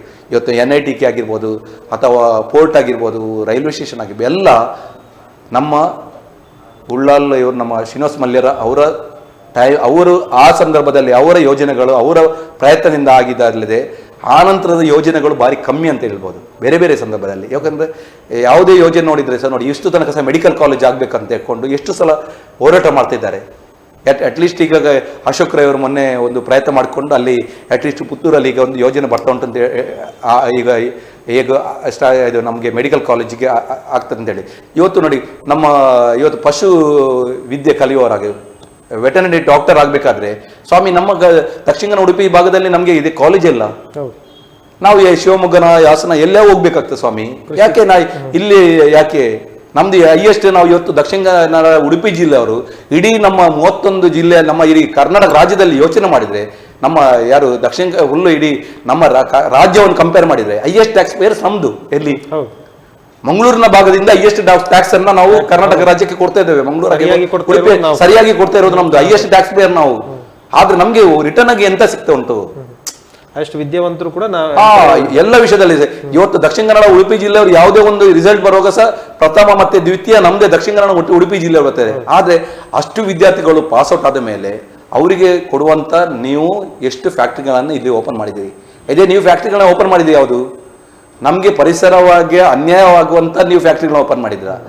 ಅದೇ ನೀವು IT ಪಾರ್ಕ್ ಆಗಿರ್ಬೋದು ಮತ್ತೊಂದು ಪಾರ್ಕ್ಗಳನ್ನು ಎಲ್ಲಿ ಓಪನ್ ಮಾಡಿದ್ರಿ ಸ್ವಾಮಿ? ಬೇರೆ ಕಡೆ ಕೊಂಡೋದ್ರಿ. ಯಾಕೆ ಸ್ವಾಮಿ ನಿಮಗೆ ಮಾಡ್ಲಿಕ್ಕೆ ಆಗ್ಲಿಲ್ಲ? ಅದೇ IT ಪಾರ್ಕ್ಗಳನ್ನ ನೀವು ಇವತ್ತು ನಮ್ದು ಮುಡಿಪು ಆಗಿರ್ಬೋದು ಅಥವಾ ಗಂಜಿಮಠ ಆಗಿರ್ಬೋದು ಅಥವಾ ನಮ್ಮ ಮಂಗಳೂರು ಭಾಗ ಉಡುಪಿ ಭಾಗದಲ್ಲಿ ಇವತ್ತು IT ಪಾರ್ಕ್ಗಳನ್ನ ಮಾಡ್ತಿದ್ರೆ ಅಥವಾ IT ಕಂಪನಿಗಳ ನಮ್ಮ ಇವತ್ತು ಎಷ್ಟು ಜನ ಮಕ್ಕಳು ಪಾಪ ನಮ್ಮ ದಕ್ಷಿಣ ಕನ್ನಡ ಉಡುಪಿ ಜಿಲ್ಲೆಯವರು ಪಾಪ ಎಷ್ಟೇ ಮಕ್ಕಳು ತನ್ನ ತಾಯಿಯನ್ನು ಒಟ್ಟಿಗೆ ಇರ್ಬೋದ ಪರಿಸ್ಥಿತಿ ಬರ್ತಿತ್ತು. ಇವತ್ತು ಎಂತ ಆಗ್ತದೆ, ಒಂದು ಮಕ್ಕಳು 2 ಮಕ್ಕಳು ಮಾಡಿ ಅಂತ ಹೇಳಿದ್ರಿ. ಅದೇ ಒಂದು ಮಕ್ಕಳು ಪಾಪ 2 ಮಕ್ಕಳು ಎಂತ ಮಾಡ್ಬೇಕಾಗ್ತದೆ? ತನ್ನ ತಂದೆ ತಾಯಿಯವರನ್ನು ಪಾಪ ಈ ಕೆಲಸದ ನಂತರ ಅವರು ಪಾಪ ಎಲ್ಲೇ ವೃದ್ಧಾಶ್ರಮಕ್ಕೆ ಬೇರೆಯವರಿಗೆ ಡಿಪೆಂಡೆನ್ಸ್ ಆಗಿ ಅನ್ನುವಂಥ ಪರಿಸ್ಥಿತಿ. ಅವರಲ್ಲಿ ಕೆಲಸ ಮಾಡಿದ್ರೆ ಸಹ ಅವರಿಗೆ ಪಾಪ ತಂದೆ ತಾಯಿಯ ಚಿಂತನೆ ಎಂದೇ ಅವ್ರು ಕೆಲಸ ಮಾಡುವ ಪರಿಸ್ಥಿತಿ. ಯಾಕೆ? ಅದೇ ನೀವು IT ಪಾರ್ಕ್ಗಳನ್ನು ಮಾಡಿದ್ರೆ ಕೇವಲ ಒಂದು 1 ಎಕರೆ 2 ಎಕರೆ 3 ಎಕರೆದಲ್ಲಿ 1000 ಜನರಿಗೆ ಅಲ್ಲಿ ಕೆಲಸ ಕೊಡ್ಲಿಕ್ಕೆ ಆಗ್ತದೆ IT ಪಾರ್ಕ್ ಅಲ್ಲಿ. ಅದೇ ನೀವು 2000 3000 ಎಕರೆದು ಬೇರೆ ಫ್ಯಾಕ್ಟ್ರಿ ಮಾಡ್ಬೇಕಾದ್ರೆ 3000 4000 ಒಂದು ವೇಳೆ ವಿಸ್ತೀರ್ಣದಲ್ಲಿ ಫ್ಯಾಕ್ಟ್ರಿ ಮಾಡಿದ್ರೆ ಅಲ್ಲಿ ಕೆಲಸಗಳ ಎಷ್ಟು 500 1000 ಜನ, ನಾವು 4000 5000 ಎಕರೆಯಲ್ಲಿ ಸಿಗುವಂತದ್ದು ನಮಗೆ ಉದ್ಯೋಗ. ಅದು ಸಹ ಸಿಗುದೇ ಎಷ್ಟು? ಅದು ಎಲ್ಲ ಬೇರೆ ರಾಜ್ಯದವರಿಗೆ ಹೋಗ್ತದೆ. ನಮಗೆ ದಕ್ಷಿಣ ಕನ್ನಡ ಮತ್ತೆ ಉಡುಪಿ ಅದೇ ಕನ್ನಡ ತುಳುವರಿಗೆ ಸಿಕ್ಕುದಿಲ್ಲ, ನಮ್ಮ ಕರ್ನಾಟಕದವರು ಸಿಕ್ಕುದಿಲ್ಲ. ಎಲ್ಲೆಲ್ಲಿ ಸಿಗ್ತದೆ? ಯಾಕೆ? ಅದಕ್ಕೋಸ್ಕರ ಅದೇ ನೀವು IT ಕಂಪನಿಗಳನ್ನ ಇವತ್ತು ಓಪನ್ ಮಾಡ್ತಿದ್ರೆ ನಮ್ಗೆ ಎಷ್ಟು ಸಾವಿರಾರು ಉದ್ಯೋಗ ಇವತ್ತು ಸೃಷ್ಟಿಯಾಗಿ ನಾವು ಇವತ್ತು ನಮ್ಮವರಿಗೆ ಒಂದು ನಾವು ನೆನೆಸ್ಬೋದಿತ್ತು. ಪರವಾಗಿಲ್ಲ, ನಮಗೆ ಒಂದು ಒಳ್ಳೆಯ ಒಂದು IT ಪಾರ್ಕ್ಗಳನ್ನು ಕೊಟ್ಟಿದ್ದಾರೆ. ಬೇರೆ ಬೇರೆ ಕಂಪನಿಗೆ ವಿಪ್ರೋ ಆಗಿರ್ಬೋದು, ಸೊನಾಟ್ ಆಗಿರ್ಬೋದು, ದೊಡ್ಡ ದೊಡ್ಡ ಕಂಪನಿಗಳು ನಮ್ಮ ಬಂದಿದೆ ಮಂಗಳೂರಿಗೆ ಅಂತ ನಾವು ಪ್ರೌಡ್ಲಿ ಹೇಳ್ಬೋದಿತ್ತು. ನಮಗೆ ಒಂದು ನಮ್ಮ ಒಂದು ಕರ್ನಾಟಕದ ನಮ್ಮ ರಾಜಕಾರಣಿಗಳ ಮೇಲೆ ಆಗಿರ್ಬೋದು, ಕರ್ನಾಟಕದ ಮುಖ್ಯಮಂತ್ರಿಗಳಾಗಿರ್ಬೋದು, ಎಲ್ಲರ ಮೇಲೆ ನಮಗೆ ಪ್ರೀತಿ ಬರ್ತಿತ್ತು. ಇವತ್ತು ನೀವೆಂತ ಮಾಡಿದಿರಿ? ತುಳುನಾಡು ಮತ್ತು ಕರ್ನಾಟಕದ ಒಂದು ಬೇರೆನೇ ಭಾಗದ ರೀತಿಯಲ್ಲಿ ನೋಡೋಕ್ಕಾಗಿ ನೀವು ಮಾಡಿದ್ದೀರಿ. ನಿಮ್ಮ ಈ ಇಚ್ಛಾಶಕ್ತಿ ಕೊರತೆಯಿಂದಾಗಿ ಅಥವಾ ನಿಮ್ಮ ಉದ್ದೇಶಪೂರ್ವಕ ಆಗಿರ್ಬೋದು, ನಮ್ಮ ಯಾರು ಅಲ್ಲಿ ನಮ್ಮ ಕರ್ನಾಟಕ ರಾಜ್ಯದ ಯಾರು ಅಧಿಕಾರ ವಹಿಸಿದ್ರ ಅವರಿಂದಾಗಿ ಇವತ್ತು ನಮಗೆ ಮಲತಾಯಿ ಧೋರಣೆಗಳಿಂದಾಗಿ ಇವತ್ತು ಇಲ್ಲಿಯ ಜನರಿಗೆ ಬೇಸರ ಆಗ್ತಾ ಉಂಟು. ಇವತ್ತು ಬೇಡ ತುಳು ಇವೆ ಹೇಳ್ಬೋದು.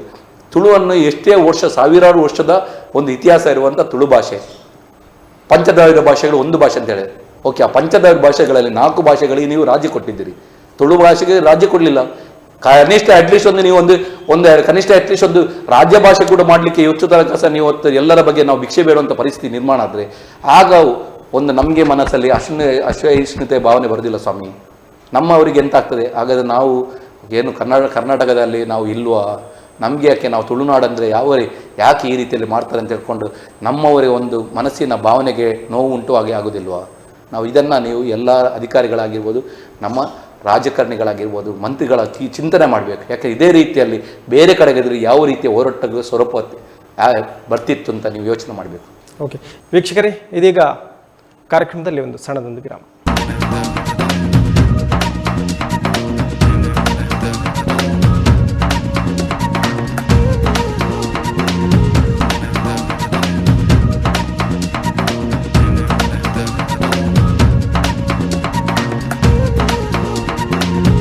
ವಿರಾಮದ ಬಳಿಕ ಮತ್ತೆ ಕಾರ್ಯಕ್ರಮಕ್ಕೆ ಸ್ವಾಗತ. ನಮ್ಮ ಜೊತೆ ಇದ್ದಾರೆ ತುಳುನಾಡು ರಕ್ಷಣಾ ವೇದಿಕೆಯ ಸ್ಥಾಪಕ ಅಧ್ಯಕ್ಷರಾಗಿರುವಂತಹ ಜಪ್ಪು ಯೋಗೇಶ್ ಶೆಟ್ಟಿ ಮತ್ತು ಜಿಲ್ಲಾ ಅಧ್ಯಕ್ಷರಾಗಿರುವಂತಹ ಫ್ರಾಂಕಿ ಡಿಸೋಜ್ ಅವರು. ನಾವು ಕರಾವಳಿಯ ಅನೇಕ ಸಮಸ್ಯೆಗಳ ಬಗ್ಗೆ ಚರ್ಚೆಯನ್ನು ಮಾಡ್ತಿದ್ವಿ, ಇನ್ನಷ್ಟು ಚರ್ಚೆಯನ್ನು ಮಾಡುವ. ಈಗ ಫ್ರಾಂಕಿ ಡಿಸೋಜ್ ಅವರಲ್ಲಿ ಬಂದರೆ, ಈಗ ನೀವು ಸಾಕಷ್ಟು ನಾವು ನೋಡ್ತಾ ಇದ್ದೇವೆ ಉಡುಪಿಯಲ್ಲಿ ಸಾಕಷ್ಟು ಅಂಡರ್ ಪಾಸ್ ಕಾಮಗಾರಿಗಳು ನಡೀತಾ ಇರುವಂಥದ್ದು. ಈಗ ಅಂಬಲ್ಪಾಡಿಯಲ್ಲಿ ಆಗ್ತಾ ಉಂಟು, ಕಡ್ಪಾಡಿಯಲ್ಲಿ ಈಗ ಸ್ಟಾರ್ಟ್ ಆಗಿದೆ. ಅದಕ್ಕಿಂತ ಮೊದಲು ಸ್ಟಾರ್ಟ್ ಆಗಿರುವಂಥದ್ದು ಈಗ ಸಂತೆಕಟ್ಟೆ ಬಗ್ಗೆ ನೀವು ಸಾಕಷ್ಟು ಹೋರಾಟವನ್ನು ಮಾಡಿದರೆ. ಅಂದರೆ ಅಲ್ಲಿ ಅವೈಜ್ಞಾನಿಕವಾಗಿ ಕೆಲವೊಂದು ಕಾಮಗಾರಿಗಳನ್ನು ಮಾಡಿದರು, ಸರ್ವಿಸ್ ರಸ್ತೆ ಇರಲಿಲ್ಲ. ಈಗ ಮಾಡಿರುವಂತಹ ಕಾಮಗಾರಿಗಳು ಸರಿ ಇಲ್ಲ, ತುಂಬ ಹೋರಾಟಗಳನ್ನು ಮಾಡಿದಿರಿ. ಯಾವ ಹಂತದಲ್ಲಿ ಇನ್ನೂ ಕೂಡ ನಿಮಗೆ ಅನಿಸ್ತಾ ಉಂಟಾ ಈಗ ಸರಿ ಇಲ್ಲ ಅದು ಕಾಮಗಾರಿ, ಇನ್ನೂ ಏನನ್ನು ಹೋರಾಟ ಮಾಡುವಂತಹ ಪರಿಸ್ಥಿತಿ ಎದುರಾಗಿದೆಯಾ ಅಂತ? ಅದೇ ಈಗ ನಾವು ನಿಮ್ಮ ಚಾನಲ್ ಮುಖಾಂತರನೇ ನಾವು ತೋರಿಸಿದ್ದೇವೆ ಕೆಲವೊಂದು ದೃಶ್ಯಗಳನ್ನು ತೋರಿಸಿದ್ದೇವೆ ನಾವು ಅಲ್ಲಿ. ಸಂತೆಕಟ್ಟೆ ಏನು ಅಂಡರ್ ಪಾಸಿಂಗ್ ಆಗ್ತಾ ಇದೆ ಕಾಮಗಾರಿ, ಕೆಲವು 4 ವರ್ಷದಿಂದ ಕೆಲಸ ನಡೀತಾ ಇದೆ. ನಿಜವಾಗಿಯೂ ಅದು ಕೆಲಸ 1-2 ವರ್ಷದಲ್ಲಿ ಮುಗಿಬೇಕಿತ್ತು. ಯಾಕಂದರೆ ಅಲ್ಲಿ ವ್ಯವಸ್ಥೆ ಸರಿ ಇಲ್ಲ. ಯಾಕಂದರೆ ಇವಾಗ ಕೂಡ ಅಲ್ಲಿ ಕೆಲಸ ಈಗ ಸಾಗ್ತಾ ಇದೆ ಕೆಲಸ. ಒಂದು ರೀತಿಯಲ್ಲಿ ಆ ಕೆಲಸ ಹೋಗುವ ರೀತಿ ನನಗೆ ಎಲ್ಲೋ ಒಂದು ಕಡೆಯಲ್ಲಿ ಸ್ವಲ್ಪ ಮತ್ತೆ ಸ್ಲೋ ನಡೆದಾಗೆ ನಡೀತಾ ಉಂಟು ಕೆಲಸವನ್ನು. ಅದಕ್ಕೋಸ್ಕರ ಇವತ್ತು ನಾವು ಏನು ಹೇಳ್ತಾ ಇದ್ದೇವೆ ಅಂದರೆ, ನಿಮ್ಮ ಚಾನಲ್ ಮುಖಾಂತರ ನಾವು 1 ತಿಂಗಳ ಹಿಂದ್ಗಡೆ ನಾವು ನಿಮ್ಗೆ ತೋರಿಸಿದ್ದು, ನಾವು ಕೆಲಸ ಬಂದಾಗಿತ್ತು. ಆದರೆ ಈಗ ಒಂದು ಕೆಲಸ ನಡೀತಾ ಉಂಟು, ಒಂದು ಸ್ವಲ್ಪ ಫಾಸ್ಟಾಗಿ ಕೆಲಸ ಆಗ್ತಾ ಉಂಟು. ಒಂದು ಸೈಡಲ್ಲಿ ಉಡುಪಿ ಬರುವಂತಹ ಸೈಡಿಗೆ ಈಗ ಒಂದು ಬ್ರಿಡ್ಜ್ ಕಂಪ್ಲೀಟ್ ಆಗಿದೆ. ಕಂಪ್ಲೀಟ್ ಆಗಿ ನನ್ನ ಲೆಕ್ಕದಲ್ಲಿ 20 ದಿನ ಆಯ್ತು ಅಂತ ಅನಿಸ್ತಾ ಇದೆ. ಒಂದು 20 ಡೇಸ್ ಮುಗಿತೀಗ ಒಂದು ಬ್ರಿಡ್ಜ್ ಆಗಿ. ಈಗ ಒಂದು ಬ್ರಿಡ್ಜ್ ಕಂಪ್ಲೀಟ್ ಆಗಿದೆ. ಒಂದು ರಸ್ತೆಯು ಕೂಡ ಸರ್ವಿಸ್ ರೋಡಿಗೆ ಕೂಡ ರಿಟರ್ನಿಂಗ್ ವಾಲ್ ಅನ್ನು ಈಗ ಕಂಪ್ಲೀಟ್ ಮಾಡ್ತಾ ಇದ್ದಾರೆ. ಹೈವೇ ಅಲ್ಲಿ ಒಂದು ಕೊರತೆ ಇದೆ. ನಾವು ಲಾಸ್ಟ್ ಟೈಮ್ ಸಹ ತೋರಿಸಿದ್ದೇವೆ, ನಾವು ಜನರಿಗೆ ತೋರಿಸಿದ್ದೇವೆ. ಇಲ್ಲಿ ಒಂದು 4 ರಸ್ತೆ ಇದೆ. ಅಂಡರ್ ಪಾಸಿಂಗ್ ಅಲ್ಲಿ 2 ರಸ್ತೆ ಹೋಗ್ತವೆ, ರಾಷ್ಟ್ರೀಯ ಹೆದ್ದಾರಿ. ಒಂದು ಉಡುಪಿಗೆ ಹೋಗುವಂತದ್ದು, ಒಂದು ಉಡುಪಿಯಿಂದ ಬರುವಂತದ್ದು. ಉಡುಪಿಯಿಂದ ಬರುವಂತದ್ದು ರಸ್ತೆ ಆಶೀರ್ವಾದದಿಂದ ನಮ್ಮ ಖುಷಿ ಹೋಟೆಲ್ ಅಂತ ಇದೆ, ಅಲ್ಲಿ ಮುಂಭಾಗದಲ್ಲಿ ಹೈವೇ ರಸ್ತೆ ಸ್ವಲ್ಪ ಎತ್ತರದಲ್ಲಿ ಇದೆ. ಅವು ಯಾಕಂತ ಗೊತ್ತಿಲ್ಲ ನನಗೆ, ಅವು ಯಾಕಂತ ಮಾಡಿದ್ರೆ ಅಂತ ಟೆಕ್ನಿಕಲ್ ಇಶ್ಯೂಸ್ 100% ಇದೆ ಅಲ್ಲಿ. ನಾನು ಲಾಸ್ಟ್ ಟೈಮ್ ನಾನು DC ಮೇಡಮ್ಗೆ ಫೋನ್ ಮಾಡಿದಾಗ ಫೋನ್ ಎತ್ತಲಿಲ್ಲ. PA ಅವರಿಗೆ ಫೋನ್ ಮಾಡಿದೆ, ಕಿರಣ್ ಸರ್ಗೆ ಫೋನ್ ಮಾಡಿದೆ. ನಾನು ಕಿರಣ್ ಸರ್ಗೆ ಫೋನ್ ಮಾಡಿ ಹೇಳಿದೆ, ಈಗ ಆಗ್ತಾ ಉಂಟು. ಇಲ್ಲಿ ನಾವು ಇಂಜಿನಿಯರ್ಸ್ ಅವರಿಗೆ ನಾವು ಫೋನಿನ ಮುಖಾಂತರ ನಾವು ತಿಳಿಸಿದ್ದೇವೆ. ಮತ್ತೆ ನಾವು ಮೊನ್ನೆ ಒಂದು 4 ಡೇಸ್ ಹಿಂದೆ ನಾನು ಮಂಗಳೂರು ರಾಷ್ಟ್ರೀಯ ಹೆದ್ದಾರಿ ಪ್ರಾಧಿಕಾರಕ್ಕೆ ಹೋಗಿದ್ದೆ. ನಾನು ಆಫೀಸಿಗೆ ಹೋಗಿದ್ದೆ. ಚಂದ್ರಶೇಖರ್ ಅಂತ ಇದ್ದಿದ್ರು ಅಲ್ಲಿ ಇಂಜಿನಿಯರ್. ಚಂದ್ರಶೇಖರ್ಗೆ ಮಾಹಿತಿ ತಿಳಿಸಿದ್ದೇನೆ. ನೋಡಿ, ಅಲ್ಲಿ ಒಂದು ರಸ್ತೆ ನೀವು ಸರಿಯಾಗಿ ಮಾಡ್ಲಿಲ್ಲ. ಒಂದು ರಸ್ತೆ ಸರಿಯಾಗಿದೆ, ಕೆಳಗಡೆ ಉಡುಪಿಯಿಂದ ಬರುವಂತ ರಸ್ತೆ ಸರಿ ಇಲ್ಲ. ಉಡುಪಿಗೆ ಹೋಗುವಂತ ಹೈವೇ ಅನ್ನು ಸ್ವಲ್ಪ ನೀವು ಸಮತಟ್ಟು ಮಾಡಿದಿರಿ. ಅದೇ ರೀತಿಯ ಒಂದೇ ಲೆಕ್ಕ ಇರ್ಬೇಕಲ್ಲ, ಬ್ಯಾಲೆನ್ಸ್ ಅಂದ್ರೆ 0 ಬ್ಯಾಲೆನ್ಸ್ಗೆ ಹೋಗ್ಬೇಕು. ಯಾವುದೇ ರೋಡ್ ಒಂದ್ ಸೈಡ್ 2 ಸಾವಿರ ಡನ್ ಮಾಡಿ ಮಿಡ್ಲ್ ಅಲ್ಲಿ ಹೈಟ್ ಮಾಡುವಂತ ರೋಡ್ ನನ್ಗೆ ಗೊತ್ತಾಗಿ, ನಮ್ಗೆ ಅಷ್ಟೇ ನಾವು ದೊಡ್ಡ ಇಂಜಿನಿಯರ್ಸ್ ಅಲ್ಲ, ಆದ್ರೂ ಕೂಡ ನಮ್ಗೆ ಕೆಲಸ ಮಾಡುವಂತ ನೋಡಿ ನಮ್ಗೆ ಅನುಭವ ಇದೆ. ಆದ್ರೂ ಕೂಡ ಅದು ಮಾತ್ರ 100% ಅದೊಂದು ಏನು ಕೆಲಸ ಮಾಡಿದ್ದಾರೆ ಅದು 100% ತೆಗಿಬೇಕು. ಅವರು ರಸ್ತೆ ತೆಗೆದು 0ಕ್ಕೆ ತರಬೇಕು. 0 ತಂದು 2 ರಸ್ತೆ ಕೂಡ ಹೈವೇ ಏನಿದೆ ಮಿಡ್ಲ್ ಹೈವೇ ನಮ್ದು 2 ಅಂಡರ್ ಪಾಸಿಂಗ್ ಅದು ಸಮತಟ್ಟು ಮಾಡಬೇಕು. ಸರ್ವಿಸ್ ರೋಡ್ಗೆ ಈಗ ಮೊನ್ನೆ ಒಂದು 2 ಡೇಸ್ ಹಿಂದೆ 2 ದಿನ ಹಿಂದೆ ಅದು ರೋಡ್ ಅನ್ನು ಅಗ್ದಿದ್ರು. ಉದ್ದ ಅಂದ್ರೆ 200 ಮೀಟರ್ ಅದ್ದಿದ್ದಾರೆ. ಟ್ರಂಚ್ ತೆಗೆದು ತಕೊಂಡು ಹೋಗಿದ್ದಾರೆ. ನನ್ಗೆ ಆಶ್ಚರ್ಯ ಆಯ್ತು ಒಂದ್ಸರಿ, ಇದು ಯಾಕೆ ತೆಗಿತಾ ಇದ್ದಾರೆ ಅಂತ ಟ್ರಂಚ್. ಅದು ಸರ್ವಿಸ್ ರೋಡ್ ಸಪೂರ ಮಾಡಿ ಟ್ರಂಚ್ ತೆಗಿತಾ ಇದ್ದಾರೆ. ಬಟ್ ಮೊನ್ನೆ ನೋಡುವಾಗ ಅಲ್ಲಿ ಸ್ವಲ್ಪ ಲೋಕಲ್ಸ್ ಹುಡುಗರು ಎಲ್ಲ ಬಂದಲ್ಲಿ ಏನೋ ಸಣ್ಣ ಪುಟ್ಟ ಅವ್ರಿಗೆ ಸ್ವಲ್ಪ ಇದಾಗಿದೆ, ಅಲ್ಲಿ ಏನು ಮಾತುಕತೆ ಆಗಿದೆ ಅವರೊಟ್ಟಿಗೆ. ಮಾತುಕತೆ ಆದ ನಂತರ ಅದು ನಿನ್ನೆಯಿಂದ ರಸ್ತೆ ಅದು ಮುಚ್ಚಿದ್ದಾರೆ. ನೋಡಿ, ವ್ಯವಸ್ಥೆ ಸರಿ ಇಲ್ಲ ಅಂತ ಆದ್ರೆ ನೀವು ಯಾಕೆ ತೆಗಿತೀರಿ? ನೀವು ತೆಗೆಯುವುದಕ್ಕೆ ನಿಮ್ಮಲ್ಲಿ ಇಂಜಿನಿಯರ್ಸ್ ಸರಿ ಇಲ್ಲ ಅಂತ ಆಯ್ತು. ಇವಾಗ ಸರ್ ಹೇಳಿದಾಗೆ ನಮ್ಮ ಈಗ ಸ್ಥಾಪಕ ಅಧ್ಯಕ್ಷರು ಹೇಳಿದ್ರು ಈಗ ಇಂಜಿನಿಯರ್ಸ್ ಎಲ್ಲ ಬಗ್ಗೆ, ಅದ್ರ ಟೆಕ್ನಾಲಜಿ ನಿಮ್ಮ ಹತ್ರ ಇಲ್ಲ ಅಂತ ಆಯ್ತಲ್ಲ. ನೀವು ಒಂದ್ಸರ್ತಿ ತೆಗಿಯೋದು ಒಂದ್ಸರ್ತಿ ಮುಚ್ಚುತ್ತ ಅಂತ ಆದ್ರೆ ನೀವು ಕೆಲಸಕ್ಕೆ ನೀವು ಯಾರಿಗೆ ಕೊಟ್ಟಿದ್ದೀರಿ? ಅದು ಕೆಲಸ ಎಂತ ಇಂಜಿನಿಯರ್ಗೆ ಕೊಟ್ಟಿದ್ದೀರಿ? ಆ ಟೆಕ್ನಾಲಜಿ ನಿಮ್ಮ ಹತ್ರ ಇಲ್ಲ ಅಂತ ಆದ್ರೆ ಇಡೀ ಕಾಮಗಾರಿ ಬಗ್ಗೆ ಐಡಿಯಾನೇ ಇಲ್ಲ. ನನ್ನ ಲೆಕ್ಕದಲ್ಲಿ 100% ಅಲ್ಲಿ ಕಾಮಗಾರಿ ಬಗ್ಗೆ ಐಡಿಯಾ ಇಲ್ಲ. ಯಾಕಂದ್ರೆ ಐಡಿಯಾ ಇದ್ದಿದ್ರೆ ಅವ್ರು 4 ವರ್ಷ ತೆಗಿತಿರ್ಲಿಲ್ಲ. ಉದಾಹರಣೆಗೆ ನಾವೀಗ ಅಮಲ್ಪಾಡಿ ತಗೊಳ್ಳುವ. ಅಮಲ್ಪಾಡಿ 1 ವರ್ಷ ಕೆಲಸ ಆಗಿತ್ತು. ಎಷ್ಟು ಕೆಲಸ ಆಗಿದೆ ಅಂತ ನೀವು ನೋಡಿದಿರಿ. ಅಲ್ಲಿ ಒಂದು ಡೆತ್ ಆಯ್ತು ಮಾತ್ರ ಸರ್ವಿಸ್ ರೋಡ್ ಅಲ್ಲಿ. ಅದು ನೆಗ್ಲಿಜೆನ್ಸಿಯಲ್ಲಿ ಡೆತ್ ಆಗಿತ್ತು ಅಮಲ್ಪಾಡಿಯಲ್ಲಿ. ಸರ್ವಿಸ್ ರೋಡ್ ಉಡುಪಿಯಿಂದ ನಾವು ಅಮಲ್ಪಾಡಿಯಿಂದ ನಾವು ಹೋಗುವಾಗ, ನಾವು ಉದ್ಯಾವರ ಸೈಡ್ ಹೋಗುವಾಗ ಅಲ್ಲಿ ಸರ್ವಿಸ್ ರೋಡ್ ಅಲ್ಲಿ ಹೇಗೆ ಡೆತ್ ಆಯ್ತು ಅಂದ್ರೆ, ಒಂದು ಸಾಲಿಡ್ ಬ್ಲಾಕ್ ಅನ್ನು ಸರ್ವಿಸ್ ರೋಡ್ ಅಲ್ಲಿ ಇದ್ದಿತ್ತು. ಅಲ್ಲಿ 2-3 ಬ್ಲಾಕ್ ಇದ್ದಿತ್ತು. ಅದ್ರ ಬಗ್ಗೆ ನಾವು ಮುಂಚೆ ಸಹ ನಾವು ಅವ್ರಿಗೆ ಹೇಳಿದ್ದೇವೆ, ನಾವು ಕೆಲಸದವ್ರಿಗೆ ಅದು ಬ್ಲಾಕ್ಸ್ ತೆಗಿಸ್ಬೇಕಂತ. ಆ ಬ್ಲಾಕಿಗೆ ತಾಗಿ ನೋಡಿ, ಅಲ್ಲಿ ಒಂದು ಬ್ಲಾಕ್ ಇದ್ದ ಕಾರಣ ಟ್ರಕ್ ಪಾಸ್ ಆಗುವಾಗ ಇಲ್ಲಿ ಚರಂಡಿ ಇದ್ದು, ಚರಂಡಿಯಲ್ಲಿ ಸ್ವಲ್ಪ ಸರಿಯಾಗಿ ವ್ಯವಸ್ಥಿತವಾಗಿ ಚರಂಡಿ ಇರಲಿಲ್ಲ. ಅದಕ್ಕೆ ಬೈಕ್ ತಾಗಿ ಟೈರಿಗೆ ಹೋಗಿ ಬಿದ್ದವ ಟ್ರಕ್ಕಿನ. ಅದು ಸರಿ ಇದ್ದಿದ್ರೆ ಅದು ಇನ್ಸಿಡೆಂಟ್ಸ್ ಆಗ್ತಿರ್ಲಿಲ್ಲ. ಅದಕ್ಕೆ ಎಲ್ಲೆಲ್ಲಿ ಸಾಲಿಡ್ ಬ್ಲಾಕ್ ಇದ್ದಾರೆ ಸರ್ವಿಸ್ ರೋಡ್ಗೆ ಹಾಕಿರ್ತಾರೆ, ಅದನ್ನು ತೆಗಿಸ್ಬೇಕು. ಯಾಕಂದ್ರೆ ಓಡಾಡ್ಬೇಕಲ್ಲ ಗಾಡಿ. ಮೇನ್ ರೋಡ್ ನಮ್ದು ಬಂದಿರ್ತದೆ. ಸರ್ವಿಸ್ ರೋಡ್ ಅಲ್ಲಿ ಸಾಲಿಡ್ ಬ್ಲಾಕ್ ಇಡುವುದು ಅದು ನನಗೆ ಎಷ್ಟು ಸರಿ ಅಂತ ನನಗೆ ಗೊತ್ತಿಲ್ಲ ಅದು. ಬಟ್ ಅವ್ರ ಕೆಲಸ ಮಾಡೋರಿಗೆ ಗೊತ್ತಿರಬೇಕು. ನಿಜವಾಗಿ ಅಲ್ಲಿ ಸಾಲಿಡ್ ಬ್ಲಾಕ್ ಇಡ್ಲಿಕ್ಕೇನೆ ಇಲ್ಲ. ಯಾಕಂದ್ರೆ ಸರ್ವಿಸ್ ರೋಡ್ ಒಂದೇ ಇರುವುದು. ಆಚೆ ಈಚೆ ಸರ್ವಿಸ್ ರೋಡ್ ಇರುವುದು, ಆಚೆ ಒಂದು ಈಚೆ ಒಂದು. ಆದ್ರೆ ಎಷ್ಟು ಗಾಡಿ ಓಡಾಡ್ಬೋದು? ಸಿಂಗಲ್ ವೆಹಿಕಲ್ ಹೋದ ನಂತರ ನಮ್ಗೆ ಗಾಡಿ ಬೇರೆ ಗಾಡಿ ಪಾಸ್ ಮಾಡ್ಲಿಕ್ಕೆ ಆಗುದಿಲ್ಲ. ಒಂದು ಟ್ರಕ್ ಹೋದ ನಂತರ ಇನ್ನೊಂದು ಗಾಡಿ ಪಾಸ್ ಮಾಡ್ಲಿಕ್ಕೆ ಆಗುದಿಲ್ಲ, ಅಷ್ಟೇ ಜಾಗ ಇರೋದು ಅಲ್ಲಿ. ಒಂದು ಬೈಕ್ ಪಾಸ್ ಆಗ್ಬೋದು ಅಷ್ಟೇ. ಅದಕ್ಕೋಸ್ಕರ ಸಾಲಿಡ್ ಬ್ಲಾಕ್ ಅನ್ನು ಯಾವತ್ತು ಸರ್ವಿಸ್ ರೋಡ್ ಅಲ್ಲಿ ಗಾಡಿ ಪಾಸ್ ಹೋಗುವಾಗ ಅಲ್ಲಿ ಸಾಲಿಡ್ ಬ್ಲಾಕ್ ತೆಗಿಬೇಕು. ಅಲ್ಲಿ ಯಾವ್ದು ನೀಟ್ ಅಂಡ್ ಕ್ಲೀನ್ ರಸ್ತೆ ಮಾಡಿ ಇಡಬೇಕು. ಈಗ ಕಡ್ಪಾಡಿಯಲ್ಲಿ ಮಾಡಿದ್ದಾರೆ, ಸ್ವಲ್ಪ ಡಿವೈಡರ್ ಅನ್ನು ಕಟ್ ಮಾಡಿ ಅಲ್ಲಿಗೆ ಸ್ವಲ್ಪ ಟಾರ್ ಹಾಕಿ ಇವರನ್ನು ಕೆಲವೊಂದು ಸಂತೆಗಟ್ಟೆಯಲ್ಲಿ ನೋಡಿ ಎಷ್ಟು ವರ್ಷದಿಂದ ಡಿವೈಡರ್ ತೆಗೆದಿದ್ದಾರೆ.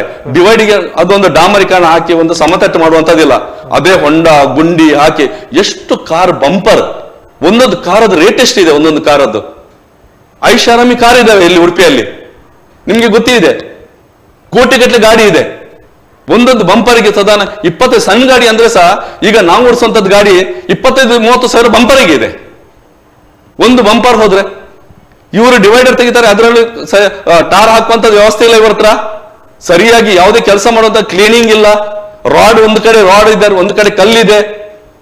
ಹೋಗುವಂತ ವೆಹಿಕಲ್ ಅವ್ರಿಗೆ ಕಷ್ಟ ಇದೆ. ಎಷ್ಟು ಆಂಬುಲೆನ್ಸ್ ಓಡಾಡ್ತವೆ. ಇದು ಕುಂದಾಪುರ ಆಚೆಯಿಂದ ಬರುವಂತ ಎಷ್ಟು ಆಂಬುಲೆನ್ಸ್ ಇದೆ ಉಡುಪಿಯಲ್ಲಿ. ಈಗ ಹಾಸ್ಪಿಟಲ್ ಉಡುಪಿಯಲ್ಲಿ ಹಾಸ್ಪಿಟಲ್ಸ್ ಇದೆ. ಈಗ ದೊಡ್ಡ ಹಾಸ್ಪಿಟಲ್ ಉಡುಪಿಯಲ್ಲಿ ಆದರ್ಶ ಹಾಸ್ಪಿಟಲ್ ಇದೆ, ಅದಕ್ಕಿಂತ ದೊಡ್ಡ ಹಾಸ್ಪಿಟಲ್ ಮಣಿಪಾಲ ಇದೆ. ಎಷ್ಟು ಆಂಬುಲೆನ್ಸ್ ಬರ್ತದೆ, ಅರ್ಥ ಮಾಡ್ಕೊಳ್ಬೇಕು ನಾವು. ಪ್ರಾಧಿಕಾರದವರು ಸಂತೆಗಟ್ಟೆಯ ಬಗ್ಗೆ ನೆಗ್ಲಿಜೆನ್ಸಿ 100% ತೋರಿಸಿದ್ದಾರೆ. ಆರಂಭದಿಂದಲೇ ಇಲ್ಲಿ ಕೆಲಸ ಸರಿ ನಡೀತಾ ಇಲ್ಲ. ಎಷ್ಟೋ ಕೋಟಿ ಕಟ್ಲೆ ಇವರು ದೋಚಿ, ಎಷ್ಟು ಕೋಟಿ ಕಟ್ಲೆವನ್ನು ಇವರು ಬಿಲ್ ಮಾಡಿ ಇನ್ನೂ ಕೂಡ ಸಾಕಾಗುದಿಲ್ಲ ಅಂತ ಇನ್ನು ಹೆಚ್ಚುವರಿಗೆ ಇವರು ಇದು ಮಾಡ್ತಾರಂತಾದ್ರೆ, ಇನ್ನು ಕೆಲಸ ಆಗ್ತಾ ಇಲ್ಲ ಅಂತಾದ್ರೆ ಇದು ವ್ಯವಸ್ಥೆ ನಮ್ದು. ಯಾಕಂದ್ರೆ ನಮ್ಮ ಜನರು ಒಟ್ಟಾಗ್ಬೇಕು. ಅಲ್ಲಿ ನಾವೊಂದು ತುಳುನಾಡು ರಕ್ಷಣಾ ವೇದಿಕೆಯವರು ಅಲ್ಲಿ ಪ್ರತಿಭಟನೆ ಮಾಡಿ ಇನ್ನೊಂದು ಮಾಡಿ ತೋರಿಸಿ ಏನ್ ಪ್ರಯೋಜನ? ತುಳುನಾಡು ರಕ್ಷಣಾ ವೇದಿಕೆ ಅಂತಲ್ಲ, ಯಾವುದೇ ಸಂಘಟನೆ ಆಗ್ಲಿ, ನೀವು ಅದು ಸಂಘಟನೆ ಈಗ ಸರ್ ನನ್ಕಿಂತ ಮುಂಚೆನೆ ಹೇಳ್ಬಿಟ್ರು, ಯಾವ ಸಂಘಟನೆ ಒಟ್ಟಾದ್ರೆ ಅಲ್ಲಿನ ಜನರು ಕೂಡ ನಮ್ಮ ಒಟ್ಟಿಗೆ ಇರಬೇಕು, ಜನರು ಕೂಡ ನಮ್ಮ ಜೊತೆಯಾಗಿ ಸೇರ್ಬೇಕು. ಜನರು ಕೂಡ ನಮ್ಮ ಒಟ್ಟಿಗೆ ಸೇರಿದ್ರೆ ಅಲ್ಲಿ ಒಂದು ಧ್ವನಿ ಆಗ್ತದೆ, ಅಲ್ಲಿ ಒಂದು ಕೆಲಸ ಆಗಲಿ. ಈಗ ನಮ್ಮ ಮಣಿಪಾಲದಲ್ಲಿ ನಾವು ಪರಂಪರೆ ಮಣಿಪಾಲದಲ್ಲಿ ಒಂದು 20 ದಿನ ಮುಂಚೆ ನಾವು ಒಂದು ಮಾಡಿದ್ದೇವೆ. 25 ದಿನ ಒಳಗಡೆ ರಸ್ತೆಯನ್ನು ಬಂದ್ ಮಾಡಿ ಕಾಮಗಾರಿ ಈಗ ಸ್ಟಾರ್ಟ್ ಮಾಡಿದ್ದಾರೆ. ಹೌದು, ನಾವು ಅಭಿನಂದಿಸ್ತೇವೆ ಅವರಿಗೆ. ನಾವು ಯಾರು ಕೆಲಸ ಮಾಡ್ತಾರೆ ಅವರನ್ನು ಅಭಿನಂದಿಸುವಂತದ್ದು ನಮ್ದು ಗೌರವ ಕೊಡುವಂತದ್ದು ನಮ್ಮ ಧರ್ಮ. ಅದು ಯಾರು ಬೇಕಾದ್ರೆ ಆಗ್ಲಿ, ಈಗ ಇಂಜಿನಿಯರ್ಸ್ ಆಗ್ಲಿ, ಪ್ರಾಧಿಕಾರದವರಿಗಾಗ್ಲಿ, PW ಆಗ್ಲಿ, DC ಆಗ್ಲಿ, AC ಆಗ್ಲಿ, PW ಇಂಜಿನಿಯರ್ಸ್ ಆಗ್ಲಿ, MLA ಸಾಹೇಬ್ರು ಆಗ್ಲಿ, MP ಸಾಹೇಬ್ರು, ಅವ್ರಿಗೆ ಗೌರವಿಸುದು ಯಾಕೆ? ನಾವು ಅವ್ರ ಕೆಲಸ ಮಾಡಿದ್ರೆ ನಾವು ಗೌರವಿಸ್ತೇವೆ ಅವರಿಗೆ. ನಾವು ಹೌದು, ಡೆವಲಪ್ಮೆಂಟ್ ಆಗ್ಬೇಕು ನಮ್ಗೆ. ಈಗ ನಾವು ಸಂತೆಗಟ್ಟೆದು ಇನ್ನೂ ಕೂಡ ಅದೊಂದು ರಸ್ತೆಯನ್ನು ಸರಿ ಮಾಡ್ಲಿಲ್ಲ ಅಂತಾದ್ರೆ, ಇವತ್ತು ಕೂಡ ನಾನು ಮಾಧ್ಯಮ ಮುಖಾಂತರ ನಾನು ಇವತ್ತು ಕೂಡ ಹೇಳ್ತಾ ಇದ್ದೇನೆ, ಒಂದು ಸರಿ ಮಾಡ್ಲಿಲ್ಲ ಅಂದ್ರೆ ನಾನು ಅಹೋರಾತ್ರಿ ಪ್ರತಿಭಟನೆ ಕೂಡ ಮಾಡ್ಲಿಕ್ಕೆ ನಾನು ಸಜ್ಜನಾಗಿದ್ದೇನೆ. ನಾನು ಹೌದು, ರಸ್ತೆ ಸರಿಯಾಗ್ಬೇಕು. ಇವರು ಅನ್ಬ್ಯಾಲೆನ್ಸ್ ಆಗಿ ರಸ್ತೆ ಇಡುವುದೇ ಬೇಡ, ಇವರು ಯಾವ ಕಾರಣಕ್ಕೂ ಇಡುವುದೇ ಬೇಡ. ಲಾಸ್ಟ್ ಟೈಮ್ಸ್ ಕೂಡ ನಾನು ಮಾಹಿತಿ ಕೊಟ್ಟಿದ್ದೇನೆ, ನಾನು ಮಾಹಿತಿ ಕೊಟ್ಟು ಬಂದಿದ್ದೇನೆ. ನಾನು ಇವುಗಳ ಕೆಲಸ ಅಲ್ಲಿ ಡಿವೈಡರ್ ಹಾಕೋದು ಇದು ಹಾಕೋದು ಕೆಲಸ ನಡೆಸ್ತಾ ಇದೆ. ಒಂದ್ಸರ್ತಿ ನೀವು ಕೆಲಸ ಮಾಡಿ ಇನ್ನೊಂದ್ಸರ್ತಿ ತೆಗೆಯುವುದಾದ್ರೆ ಲಾಸ್ ಯಾರಿಗೆ? ನೀವು ಇದರಿಂದ ಮುಂಚೆ ನೀವೇ ಹೇಳಿಬಿಟ್ರಿ, ಹೈಯೆಸ್ಟ್ ಟ್ಯಾಕ್ಸ್ ಪೇಯರ್ ನಮ್ಮ ಉಡುಪಿ ಮತ್ತೆ ಮ್ಯಾಂಗ್ಳೂರ್. ನಾನು ಇದೇ ಹೇಳ್ತಾ ಇರೋದು, ನಮ್ಮ ದುಡ್ಡಿಂದಲೇ ಇವ್ರು ಕೆಲಸ ಮಾಡಿಸೋದು, ನಮ್ ದುಡ್ಡಿನಿಂದ ಕೆಲಸ ಮಾಡಿಸೋದು. ಯಾವ ಅಧಿಕಾರಿಗೆ, ಸರ್ಕಾರ ಅಧಿಕಾರಿಗಳಿಗೆ ಸಂಬಳ ಯಾರಿಂದ ಕೊಡುದು? ನಮ್ ದುಡ್ಡಿನಿಂದಲೇ ಕೊಡುದಲ್ವಾ? ನಾವು ಟ್ಯಾಕ್ಸ್ ಕಟ್ಟಿದ್ರಿಂದ ಇವರೆಲ್ಲ ಸಂಬಳ ತಗೊಳ್ತಾ ಇರ್ತಾರೆ. ಇಲ್ಲಂತಾದ್ರೆ ಇನ್ನೊಂದು 2-3 ತಿಂಗಳಲ್ಲಿ ಮತ್ತೆ ಮಳೆ ಸ್ಟಾರ್ಟ್ ಆಗುವಂತಹ ಸಾಧ್ಯತೆ ಇದೆ. ಅದರ ಮುಂಚೆ ಆಗ್ತದೆ, ಎಲ್ಲ ಕಾಮಗಾರಿ ಆಗ್ಬಹುದಂತ ನಿಮ್ಗೆ ವಿಶ್ವಾಸ ಉಂಟು? ಅಲ್ಲ, ವಿಶ್ವಾಸ ಇದೆ. ಯಾಕಂದ್ರೆ ಲಾಸ್ಟ್ ಟೈಮ್ ನಮ್ಮ ಸಂಸದರು, ನಮ್ಮ ಲೋಕಸಭಾ ಸಂಸದರು ಕೋಟ ಶ್ರೀನಿವಾಸ ಪೂಜಾರಿ ಅವರು ಮೊನ್ನೆ ಏನು ಮೀಟಿಂಗ್ ಮಾಡಿದ್ದಾರೆ, DC ಒಟ್ಟಿಗೆ ಒಂದು ಸಭೆ ನಡೆದಿದೆ. ಆ ಸಭೆಯಲ್ಲಿ ಫೆಬ್ರವರಿ ಎಂಡಿನ ಒಳಗಡೆ ಬಿಟ್ಟು ಕೊಡ್ತಾರಂತ ಸಹ ಪ್ರಾಧಿಕಾರ ಅವರು ಹೇಳಿದ್ದಾರೆ. ಹೌದು, ಫೆಬ್ರವರಿ ಎಂಡಿನ ಒಳಗಡೆ ನಾವು ರಸ್ತೆಯನ್ನು ಬಿಟ್ಟು ಕೊಡ್ತೇವೆ ಅಂತ ಅವರು ಹೇಳ್ತಾರೆ. ಯಾಕಂತ ಹೇಳಿದ್ರೆ ನಾವು ಈಗ ಇಲ್ಲಿ ನೋಡಲಿ ಬ್ರಿಡ್ಜ್ ಇದ್ದ ಬಗ್ಗೆ ನಾವು ಆಗ್ಬೋದು, ನನ್ನ ಲೆಕ್ಕದಲ್ಲಿ ಫೆಬ್ರವರಿ ಮಾರ್ಚ್ ಎಂಡಿನ ಒಳಗಡೆ ಹೈವೇ ಬಿಟ್ಟು ಕೊಡ್ಬೋದು. ಯಾಕಂದ್ರೆ ಒಂದು ಕಂಪ್ಲೀಟ್ ಆಗಿದೆ, ರಿಟರ್ನಿಂಗ್ ವಾಲ್ ಎಲ್ಲ ಕಂಪ್ಲೀಟ್ ಆಗ್ತಾ ಬಂತು. ಈಗ ಸ್ವಲ್ಪ ಕೆಲಸ ನಡೀತಾ ಉಂಟು, ಹೋಗ್ತಾ ಉಂಟು ಕೆಲಸ. ಆದ್ರೆ ಸರಿ ಕಟ್ ಕೆಲಸ ಮಾಡ್ಬೇಕು, ಸರಿಯಾಗಿ ಜನರಿಗೆ ಯಾವುದೇ ಸಮಸ್ಯೆ ಆಗದೆ ಕೆಲಸ ಮಾಡ್ಬೇಕು. ಎಲ್ಲಿ ಸಮಸ್ಯೆ ಇದೆ ಅದನ್ನು ಸರಿ ಮಾಡ್ಬೇಕು. ಈ ಫುಟ್ವೇರ್ ಇದೆ, ಫುಟ್ವೇರ್ ಅಲ್ಲಿ ಕಾಂಕ್ರೀಟ್ ಇಂದ ಹಾಕಿದ್ದಾರೆ, ಮೇಲ್ಗಡೆ ಕಾಂಕ್ರೀಟ್ ಹಾಕಿದ್ದಾರೆ.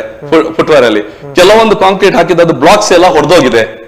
ನನ್ನ ಎದುರುಗಡೆನೆ ಒಬ್ಬ ಅಜ್ಜ ನಡ್ಕೊಂಡು ಹೋಗ್ತಿದ್ದ, ಅವ್ನ ಪಾಪ ಗೊತ್ತಾಗ್ಲಿಲ್ಲ, ಅಲ್ಲಿ ಕಟ್ಟಾಗಿ ಬಿದ್ದಿದೆ. ಅರ್ಧ ಒಳಗಡೆ ಇದೆ, ಅರ್ಧ ಮೇಲ್ಗಡೆ ಇದೆ. ಕಾಲ್ ಹಾಕಿ ಚರಂಡಿ ಒಳಗಡೆ ಬಿದ್ದಿದ್ದಾನೆ ಅಜ್ಜ. ಇದೆಲ್ಲ ಸರಿ ಮಾಡ್ಬೇಕು. ಸಂತೆಗಟ್ಟೆ ಯಾವುದೇ ಫುಟ್ವೇರ್ ನೋಡಿ ನೀವು ಬೇಕಾದ್ರೆ, ಉಡುಪಿಯಿಂದ ಕೆಳಗಡೆ ಆಶೀರ್ವಾದದಿಂದ ಹೋಗುವಂತ ವ್ಯವಸ್ಥೆ ಸರಿ ಇಲ್ಲ. ಫುಟ್ವೇರ್ ನಡ್ಕೊಂಡು ಹೋಗುವಂತ ಮೇಲ್ಗಡೆದು ಏನ್ ಚರಂಡಿ ಮಾಡಿದ್ದಾರೆ ಇವರು ವ್ಯವಸ್ಥೆ ಇದೆ ಇವರದ್ದು. ಚರಂಡಿ ಮೇಲ್ಗಡೆ ಕಾಂಕ್ರೀಟ್ ಬ್ಲಾಕ್ಸ್ ಇದೆ, ಅದು ಎಲ್ಲ ತುಂಡಾಗಿದೆ. ಅದನ್ನ ತೆಗಿಬೇಕು ಇವರು, ಇಮ್ಮಿಡಿಯೇಟ್ ಆಗಿ ತೆಗೆದು ಅದನ್ನ ತೆಗೆದು ಸರಿ ಮಾಡ್ಬೇಕು. ಇಲ್ಲಂತಂದ್ರೆ ಮಕ್ಕಳು ನಡ್ಕೊಂಡು ಹೋಗ್ತಾರೆ, ಪ್ರಾಯದವ್ರು ನಡ್ಕೊಂಡು ಹೋಗ್ತಾರೆ, ಕಣ್ಣು ಕಾಣದವರು ನಡ್ಕೊಂಡು ಹೋಗ್ತಾರೆ. ಕೆಲವು ಸರ್ತಿ ಅವ್ರಿಗೆ ಸರಿಯಾಗಿ ಕಾಣುದಿಲ್ಲ. ಸಮಸ್ಯೆ ಅವ್ರದಲ್ಲ, ಸಮಸ್ಯೆ ಯಾರದ್ದು? ಸಮಸ್ಯೆ ನಮ್ದು ಪ್ರಾಧಿಕಾರದ್ದು, ಹೈವೇ ಪ್ರಾಧಿಕಾರದ ಸಮಸ್ಯೆ. ಈ ಪ್ರಾಧಿಕಾರದ ಕೆಲಸ ಯಾವುದು? ಈಗ ಸಂತೆಕಟ್ಟಲ್ಲಿ ಇಷ್ಟೆಲ್ಲ ಅಲ್ಲಿಂದ ಅಗ್ದಂತಹ ಪಾದೆ ಸಿಕ್ಕಿತ್ತು, ರಾಶಿ ಕಟ್ಲೆ ಇತ್ತು ಪಾದೆ, ಅಷ್ಟು ರಾಶಿ ಕಟ್ಲೆ ಮಣ್ಣಿತ್ತು, ಎಲ್ಲಿ ಹೋಯ್ತದು? ಅದಕ್ಕೆ ಲೆಕ್ಕಾಚಾರ ಇದೆಯಾ ಇಲ್ವಾ ಅಂತ ನನ್ಗೆ ಗೊತ್ತಿಲ್ಲ. DC ಸಾಹೇಬ್ರಿಗೆ ಗೊತ್ತಿರ್ಬೇಕು, ಇವರು ರಾಯಲ್ಟಿ ಗಣಿಯವರಿಗೆ ಗೊತ್ತಿರ್ಬೇಕು. ನಾವು ಅಗ್ದಂತಹ ಭೂಮಿಯಲ್ಲಿ ರಾಯಲ್ಟಿ ಕಟ್ತೇವೆ ಇಲ್ವಾ ಅಂತ ಗಣಿಯವರಿಗೆ ಗೊತ್ತಿರ್ಬೇಕು. ಎಷ್ಟು ರಾಯಲ್ಟಿ ಕಟ್ಟಿ ಎಷ್ಟು ಇವರು ತೆಗ್ದಿದ್ದಾರೆ ಗೊತ್ತಾಗ್ಬೇಕಲ್ಲ. ಮತ್ತೆ ಅವ್ರು ನೀವು ಮಾಡಿದಂತಹ ಬೈಲಾದಲ್ಲಿ ನೀವು ಮಾಡಿದಂತಹ ಏನೋ ಗೈಡ್ಲೈನ್ಸ್ ಇದೆ, ನೀವು ಅಗ್ರಿಮೆಂಟ್ ಇದೆ ಪ್ರಾಧಿಕಾರ ಅವ್ರ ಹತ್ರ, ಅದು ಯಾವ ರೀತಿ ಇದೆ ಅಂತ ನಮ್ಗೆ ಗೊತ್ತಿಲ್ಲ. ಬಟ್ DC ಸಾಹೇಬ್ರು ನೋಡ್ಬೇಕು, ಅದೆಲ್ಲ ಗಣಿಯವರು ನೋಡ್ಬೇಕು. ಎಷ್ಟು ಮಣ್ಣು ಹೋಗ್ತಾ ಇದೆ, ಎಷ್ಟು ಕಲ್ಲು ಹೋಗ್ತಾ ಇದೆ. ರಾತ್ರಿ ಹಗಲು ರಾತ್ರಿ ತೆಗಿತಾ ಇದ್ದಾರೆ ಡ್ರಿಲ್ಲಿಂಗ್ ಮಾಡಿ. ದೊಡ್ಡ ಹಿಟಾಚಿಗೆ ಡ್ರಿಲ್ ಹಾಕಿ ಇವರೆಲ್ಲ ತೆಗೆದು ರಾತ್ರಿ ಕಟ್ಟೆ ಸಾಗಾಟನೆ ಮಾಡಿದ್ದಾರೆ. ಇದಕ್ಕೆ ಯಾರು ಹೊಣೆ? ಸೊತ್ತು ಸರ್ಕಾರ ಸೊತ್ತದು. ನಮ್ಮ ಮನೆ ಹತ್ರ ಒಂದು ಎಲ್ಲಿಯಾದ್ರೂ ಜಾಗ ಅಗಿಯೋಗ ಒಂದು ಚಿನ್ನ ಸಿಗ್ಲಿ, ಇಮ್ಮಿಡಿಯೇಟ್ ಆಗಿ ಅಲ್ಲಿ ಬಂದು ಕವರ್ ಮಾಡಿ ಎಲ್ಲ ಚಿನ್ನವನ್ನು ಅಲ್ಲಿ ನಮ್ಮನ್ನೆಲ್ಲ ಲಾಕ್ ಮಾಡಿ ಬಿಡ್ತಾರೆ. ಏನಾದ್ರೆ ವ್ಯಾಲ್ಯೂಬಲ್ ಪ್ಲೇಸ್ ಏನಾದ್ರೆ ಸಿಕ್ಲಿ ಜನರಿಗೆ. ನಾನ್ ಜನರ ಹತ್ರ ಇಷ್ಟೇ ಮನವಿ ಮಾಡ್ಕೊಳ್ಳೋದು, ನೀವು ಎಚ್ಚೆತ್ಕೊಳ್ಬೇಕು. ನಮ್ಮ ಬುದ್ಧಿವಂತಿಕೆ ಜಿಲ್ಲೆ ಅಂತ ನಾವು ಖಾಲಿ ಬಾಯಲ್ಲಿ ಹೇಳಿದ್ರೆ ಸಾಲದು. ನಾವು ನಮ್ಮ ಬುದ್ಧಿವಂತಿಕೆಯನ್ನು ತೋರಿಸ್ಬೇಕು. ಕೆಲಸವಾಗುವಾಗ ನಮ್ಮಲ್ಲಿ ಹಿರಿಯರೆಲ್ಲ ಇರ್ತಾರೆ, ನಮ್ಮ ಕೆಲವರು ಗೊತ್ತಿದ್ದವ್ರು ಇರ್ತಾರೆ, ಅಲ್ಲಿ ಸ್ವಲ್ಪ ಇರಬೇಕು. ಕೆಲಸ ಆಗುವಾಗ ಸರ್ಕಾರದ್ದೇ ಆಗ್ಲಿ, ದುಡ್ಡು ನಮ್ದೇ, ಅದು ಯಾರೇ ಮಾಡ್ಲಿ ಕೆಲಸ, ಅವರು ದುಡ್ಡು ಕಾಂಟ್ರಾಕ್ಟರ್ ಅವರೆಲ್ಲ ದುಡ್ಡು ತಕೊಂಡು ಹೋಗುದೆ. ಇನ್ನು ಇಷ್ಟುವರೆಗೆ 5-6 ಕಾಂಟ್ರಾಕ್ಟರ್ ಆಗಿ ಆಯ್ತು. ಸಂತೆಕಟ್ಟೆಯಲ್ಲಿ 5-6 ಕಾಂಟ್ರಾಕ್ಟರ್ ಆಗಿ ಆಯ್ತು. ಇವಾಗ 6ನೇ ಕಾಂಟ್ರಾಕ್ಟರ್ ಅಂತ ಕಾಣಿಸ್ತಾ ಇದೆ ನನಗೆ. ಯಾರು ಕಾಂಟ್ರಾಕ್ಟರ್ ನಿಲ್ತಾ ಇಲ್ಲ, ಯಾಕಂತ ಗೊತ್ತಿಲ್ಲ. ಅವ್ರಿಗೆ ಸರಿಕಟ್ಟು ಅವ್ರಿಗೆ ಪೇಮೆಂಟ್ ಆಗ್ತಾ ಇಲ್ವಾ ಏನಂತ ಗೊತ್ತಿಲ್ಲ ನಮ್ಗೆ ಅದೆಲ್ಲ. ಬಟ್ ಸರಿಯಾಗಿ ಕೆಲಸ ಆಗ್ಬೇಕು. ಈಗ ಫೆಬ್ರವರಿ ಅಂತ ಹೇಳಿದ್ರೆ ಮಾರ್ಚ್ ಎಂಡ್ ಒಳಗಡೆ ಆದ್ರೆ ಕೆಲಸ ಆಗ್ಬೇಕು. ನೀವು ಹೇಳಿದಾಗೆ ಈಗ ಮಳೆಗಾಲ ಒಳಗಡೆ ಮುಗಿತ ಅಂತ ಕೇಳಿದ್ರಿ, ನನ್ನ ಮುಗಿಬೇಕು ಮಾರ್ಚ್ ಒಳಗಡೆ. ಈ ವರ್ಷ ಮುಗಿಲಿಲ್ಲ ಅಂತಾದ್ರೆ ನಾವು 100% ಅಹೋರಾತ್ರಿ ಅಲ್ಲೇ ಬೇಕಾದ್ರೆ ನಾವು ಟೆಂಟ್ ಹಾಕಿ ಕೂರ್ತೇವೆ ಈ ಸರ್ತಿ. ಇದ್ರ ಮುಲಾಜೆ ಇಲ್ಲ. ಹೌದು, ಅಂಬಲ್ಪಾಡಿದ ಹಾಗೆ ಅಂಬಲ್ಪಾಡಿ ಈ ವರ್ಷ ನನಗೆ ಮುಗಿತದ ಅಂತ ಕಾಣಿಸ್ತಾ ಇದೆ. ಯಾಕಂದ್ರೆ ಅಷ್ಟು ಸ್ಪೀಡಲ್ಲಿ ನಡೀತಾ ಇದೆ. ಕಡ್ಪಾಡಿಯಲ್ಲಿ 1 ತಿಂಗಳ ಹಿಂದೆ ಕಡ್ಪಾಡಿಯಲ್ಲಿ ಸ್ಟಾರ್ಟ್ ಆಗಿದೆ. ಕಡ್ಪಾಡಿಯಲ್ಲಿ ಕೂಡ ಹಾಗೆ. ಆದಷ್ಟು ಬೇಗ ನೀವು ಕೆಲಸ ಮಾಡಬೇಕು. ಯಾವುದೇ ಕೆಲಸ ವಿಳಂಬ ಆಗಬಾರ್ದು. ನೀವು ಇಮಿಡಿಯೇಟ್ ಆಗಿ ಕೆಲಸ ನಡೆಸಬೇಕು. ಕಡ್ಪಾಡಿಯಲ್ಲಿ ಕೂಡ ಸರಿಯಾಗಿ ಕೆಲಸ ಆಗಬೇಕು. ವೆಹಿಕಲ್ ಹೋಗ್ಲಿಕ್ಕೆ ವ್ಯವಸ್ಥೆ ಮಾಡಿಕೊಡ್ಬೇಕು. ಎಲ್ಲಿ ಕೂಡ ಟ್ರಾಫಿಕ್ ಜಾಮ್ ಆಗಿ ಮಾಡಬಾರ್ದು. ನೀವು ದೂರ ಡಿವೈಡರ್ ತೆಗ್ದಿದ್ದಾರೆ, ಅವರು ಸರಿಯಾಗಿ ತೆಗ್ದಿದ್ದಾರೆ. ಕಡ್ಪಾಡಿಯಲ್ಲಿ ಸ್ವಲ್ಪ ಮುನ್ನೆಚ್ಚರಿಕೆ ತಗೊಂಡಿದ್ದಾರೆ ಕಡ್ಪಾಡಿಯಲ್ಲಿ ಈ ಸರ್ತಿ ಕೆಲಸ ಮಾಡುವಾಗ. ಯಾಕಂದ್ರೆ ಅದು ಅವ್ರಿಗೆ ಗೊತ್ತಾಗಿದೆ ಏನೇನು ನಮ್ ತಪ್ಪಾಗಿದೆ ಅಂತ. ಈಗ ಕರಾವಳಿ ನೋಡಿದ್ರೆ ನಮ್ದು ರಾಜ್ಯ ಹೆದ್ದಾರಿ ಕರಾವಳಿ ಹೋಗುವಂತ ಮಲ್ಪೆಯಿಂದ ನಾವೀಗ ತೀರ್ಥಹಳ್ಳಿ ಹೋಗುವಂತ ಏನೋ ರಾಷ್ಟ್ರೀಯ ಹೆದ್ದಾರಿ ಇದೆ, ರಾಜ್ಯ ಹೆದ್ದಾರಿ ಇದೆ. ಮಲ್ಪೆಯಲ್ಲಿ ಸಹ ಈಗ ಕಲ್ಮಾಡಿಯಲ್ಲಿ ಎಲ್ಲ ಕೆಲಸ ಆಗ್ಲಿಲ್ಲ. ಅದು ಸಹ ಫಾಸ್ಟ್ ಆಗಿ ನಡಿಬೇಕು, ಜನರಿಗೆ ಉಪದ್ರ ಆಗ್ಬಾರ್ದು. ಯಾಕಂದ್ರೆ ನಮ್ದು ಟೂರಿಸಂ ಪ್ಲೇಸ್ ಮಲ್ಪೆಯಲ್ಲಿ, ಮತ್ತೆ ಮೀನಿನ ವ್ಯವಹಾರ ಮಾಡುವಂತದ್ದು ಬಂದರಿದೆ. ಯಾರಿಗೆ ಉಪದ್ರ ಆಗ್ಬಾರ್ದು. ಸರಿಯಾಗಿ ನೀವು ಆದಷ್ಟು ಬೇಗ ಕೆಲಸ ಮಾಡಿ. ನಿಮ್ಗೆ ದುಡ್ಡು ಹೇಗೆ ಬರೋದು ಬರ್ತದೆ, ಕೋಟಿ ಗಟ್ಟೆ ಬರ್ತದೆ, ಜಾಸ್ತಿ ಬರ್ತದೆ. ನಮ್ಗೆ ಸಾಕಾಗುದಿಲ್ಲ, ಇನ್ನೊಂದ್ ಸತಿ ಹಾಕ್ತೀರಿ, ಅದು ನಮ್ಗೆ ಗೊತ್ತಿದೆ. ಅದು ಎಲ್ರಿಗೂ ಗೊತ್ತಿರುವಂತ, ನಿಮ್ಗೆ ಸಹ ಗೊತ್ತಿರುವಂತದ್ದು ವಿಷಯ ಅದೆಲ್ಲ. ನಮ್ಗೆ ಈ ಫಂಡ್ ಸಾಕಾಗುದಿಲ್ಲ ಅಂತ ಬರೀತಾರೆ. ಇವ್ರ ಹತ್ರ ಪೆನ್ ಇದೆ, ಪೇಪರ್ ಇದೆ, ಇವ್ರ ಹತ್ರ ಮಾತನಾಡ್ಲಿಕ್ಕೆ ಬೇಕಾದಷ್ಟು ಇವ್ರ ಹತ್ರ ವರ್ಡಿಂಗ್ ಕೂಡ ಅವ್ರ ಹತ್ರ ಇದೆ, ಹೇಗ್ ಮಾತಾಡ್ಬೇಕಂತ ಎಲ್ಲ ಅವರಿಗೆ ಅರಿವು ಇದೆ. ಅದ್ರ ಬಗ್ಗೆ ಬರೀತಾರೆ. ಇನ್ನೂ ಹೆಚ್ಚುವರಿ ದುಡ್ಡು ತರ್ತಾರೆ. ಇರ್ಲಿ, ತರ್ಲಿ, ಅದ್ರ ಕೆಲಸನೇ ಅಷ್ಟೇ ಚೆನ್ನಾಗಿರ್ಲಿ, ಅಷ್ಟೇ ಚೆನ್ನಾಗಿ ಕೆಲಸ ಮಾಡ್ಲಿ, ಶಾಶ್ವತ ಆಗಿರ್ಬೇಕು. ಯಾವುದೇ ಕಾಂಕ್ರೀಟ್ ರಸ್ತೆ ಆಗ್ಲಿ, ಯಾವುದೇ ಡಾಮರೀಕರಣ ಆಗ್ಲಿ, ಶಾಶ್ವತ ಆಗಿರ್ಲಿ. ನಾವು ಇಷ್ಟೇ ನಿಮ್ಮ ಹತ್ರ, ನಾವು ಮಾಧ್ಯಮ ಹತ್ರ ಕೇಳ್ತಾ ಇರೋದು. ನಾವು ಮುಂಚಿನಿಂದ ಕೂಡ ನಾವು ಚಾನಲ್ ಹತ್ರ ನಾವು ಕೆಲವೊಂದು ರಿಪೋರ್ಟ್ ಮಾಡಿದ್ದೇವೆ, ಕೆಲವೊಂದು ಬಗ್ಗೆ ಹೋರಾಟ ಮಾಡಿದ್ದೇವೆ. ಎಲ್ಲ ನೀವು ತೋರಿಸಿದ್ದೀರಿ ಜನರಿಗೆ. ಕೆಲವೊಂದು ಕೆಲಸ ನಮ್ಗೆ ಪ್ರಗತಿಗೆ ಬಂದಿದೆ, ಕೆಲಸ ಆಗಿದೆ. ಅವಕಾಶ ಇದು ಕೂಡ ನಮ್ ಕೆಲಸ ಆದಷ್ಟು ಬೇಗ ಆಗ್ಬೇಕಂತ ನಂದೊಂದು ಅನಿಸಿಕೆ. ಈಗ ಯೋಗೀಶ್ ನಮ್ಗೆ ಇನ್ನು ಅನಿವಾರ್ಯವಂತ ನಮ್ಗೆ ಅನಿಸ್ತದೆ. ಇನ್ನು ಅಂಡರ್ ಪಾಸ್ಗಳು ಎಲ್ಲ ಕಡೆ ಅಂಡರ್ ಪಾಸ್ಗಳು ಆಗುವಂತ ಸಾಧ್ಯತೆಗಳು ಈಗ ಲೈನಲ್ಲೇ ಸಂತೆಕಟ್ಟೆ ಆಯ್ತು, ಎಲ್ಲ ಕಡೆ ಆಗ್ತಾ ಬರ್ತದೆ. ಇನ್ನು ಕರಾವಳಿ ಉದ್ದಕ್ಕೂ ಅಂಡರ್ ಪಾಸ್ ಅನಿವಾರ್ಯ ಅಂತ ನೋಡಿ. ಇದೇ ನಾವು ಯೋಚನೆ ಮಾಡೋದು ಬೇಸರ ಅಂದ್ರೆ ನಮ್ಗೆ ಯಾಕೆ ಉಡುಪಿ ಮತ್ತೆ ದಕ್ಷಿಣ ಕನ್ನಡದ ವಿಷಯದಲ್ಲಿ ಯಾಕೆ ಇವರು ತಾಸ್ತಾರ ಭಾವನೆ ಅಂತ ನಾನು ಆಗೊಂದು ವರ್ಡ್ ಹೇಳಿದೆ. ನಾನು ಆಗ ಮಾತಾಡುವಾಗ ನೋಡಿ, ಯಾವುದೇ ಒಂದು ಪ್ಲಾನಿಂಗ್ ಸಿಟಿ ಅಂತ ಇರ್ತಾರೆ. ಓಕೆ, ಸಿಟಿಯ ಒಳಗೆ ಕೆಲಸ ಮಾಡುವಂಥದ್ದು ನಾವು ಹೇಳ್ತೇವೆ. ಪಾಪ ಅವ್ರು ಪ್ಲಾನಿಂಗ್ ಆಗಿ ಮಾಡ್ಲಿಕ್ಕೆ ಆಗುತ್ತೆ. ಯಾಕಂದ್ರೆ ಇದ್ದಲ್ಲೇ ಎಕ್ಸ್ಟೆಂಡ್ ಆಗುದು, ಅವರ ನಿರೀಕ್ಷೆಗೆ ಮೀರಿ ಅಭಿವೃದ್ಧಿ ಆದಾಗ ಒಂದು 10 ಫೀಟ್ ಇದ್ದದ ರಸ್ತೆಯನ್ನು 15 ಫೀಟ್ ಮಾಡಬೇಕಾದ್ರೆ ಆ ಸೈಡಿಂದ ಈ ಸೈಡ್ ಮಾಡಿಕೊಂಡು ಭಾರಿ ಕಷ್ಟ, ಯಾಕಂದ್ರೆ ಅದು ಪ್ಲ್ಯಾಂಡ್ ಅಲ್ಲ. ಬಟ್ ಇವತ್ತು ಹೈವೇ ಕಾಮಗಾರಿಯನ್ನು ಇವತ್ತು ನವಗ್ಯೋಗರ್ನವರು 2010-11 ಅಗ್ರಿಮೆಂಟ್ ಮಾಡಿದ್ದು ನನಗೆ ಕಾಪಿ ನನ್ನ ಹತ್ರ, ಇವತ್ತು ನಾನು ತರಲಿಲ್ಲ. ನಾನು ಆಗ ಆ ಸಂದರ್ಭದಲ್ಲಿ ಇವರು ಅಗ್ರಿಮೆಂಟ್ ಮಾಡುವಾಗ ಇವರು ಎಂತ ಅಂದರೆ ಪ್ಲಾನಿಂಗ್ ಇರ್ತದೆ, ಒಂದು ಯೋಜನೆ ಮಾಡಿರುವಾಗ ಮಂಗಳೂರಿನಿಂದ ಎಲ್ಲಿ ತಲಪಾಡಿಯಿಂದ ಕುಂದಾಪುರ ತನಕ ಒಂದು ಹೈವೇದೊಂದು ಪ್ಲಾನ್ ಇರ್ತದೆ, ಯಾವ ರೀತಿಯಲ್ಲಿ ಮಾಡಬೇಕು, ಅದು ಮುಂದಿನಲ್ಲಿದೆ ಒಂದು 50 ವರ್ಷಕ್ಕೆ ಯಾವ ರೀತಿಯಲ್ಲಿ ನಮಗೆ ಇಲ್ಲಿ ವ್ಯವಸ್ಥೆ ಹೇಗೆ, ಇಲ್ಲಿ ಜನಸಂಖ್ಯೆ ಹೇಗೆ ಇರ್ಬೋದು, ಯಾವ ರೀತಿಯಲ್ಲಿ ಅಭಿವೃದ್ಧಿ ಇರಬೇಕು ಅಂತ ಆ ಪ್ಲಾನಿಂಗ್ ಅಲ್ಲಿ ಮಾಡ್ತಿದ್ರು. ಇವತ್ತು ಈ ಪರಿಸ್ಥಿತಿ ಬರ್ತಿಲ್ಲ. ಆ ಸಂದರ್ಭದಲ್ಲಿ ಅವರು ಒಂದು ತಲಪಾಡಿಯಿಂದ ಕುಂದಾಪುರ ತನಕ ಒಂದು ಹೈವೇ ಪ್ಲಾನ್ ಮಾಡುವಾಗ ಅವರು ಅದಕ್ಕೆ ತಕ್ಕನೆ 2 ಸೈಡಿಂದ ಇಷ್ಟು ಫೀಟ್ ಅಗಲದ ರಸ್ತೆ ಬೇಕು, ಅದರಲ್ಲಿ 2 ರಸ್ತೆಗೆ ಸರ್ವಿಸ್ ರೋಡ್ ಬೇಕು.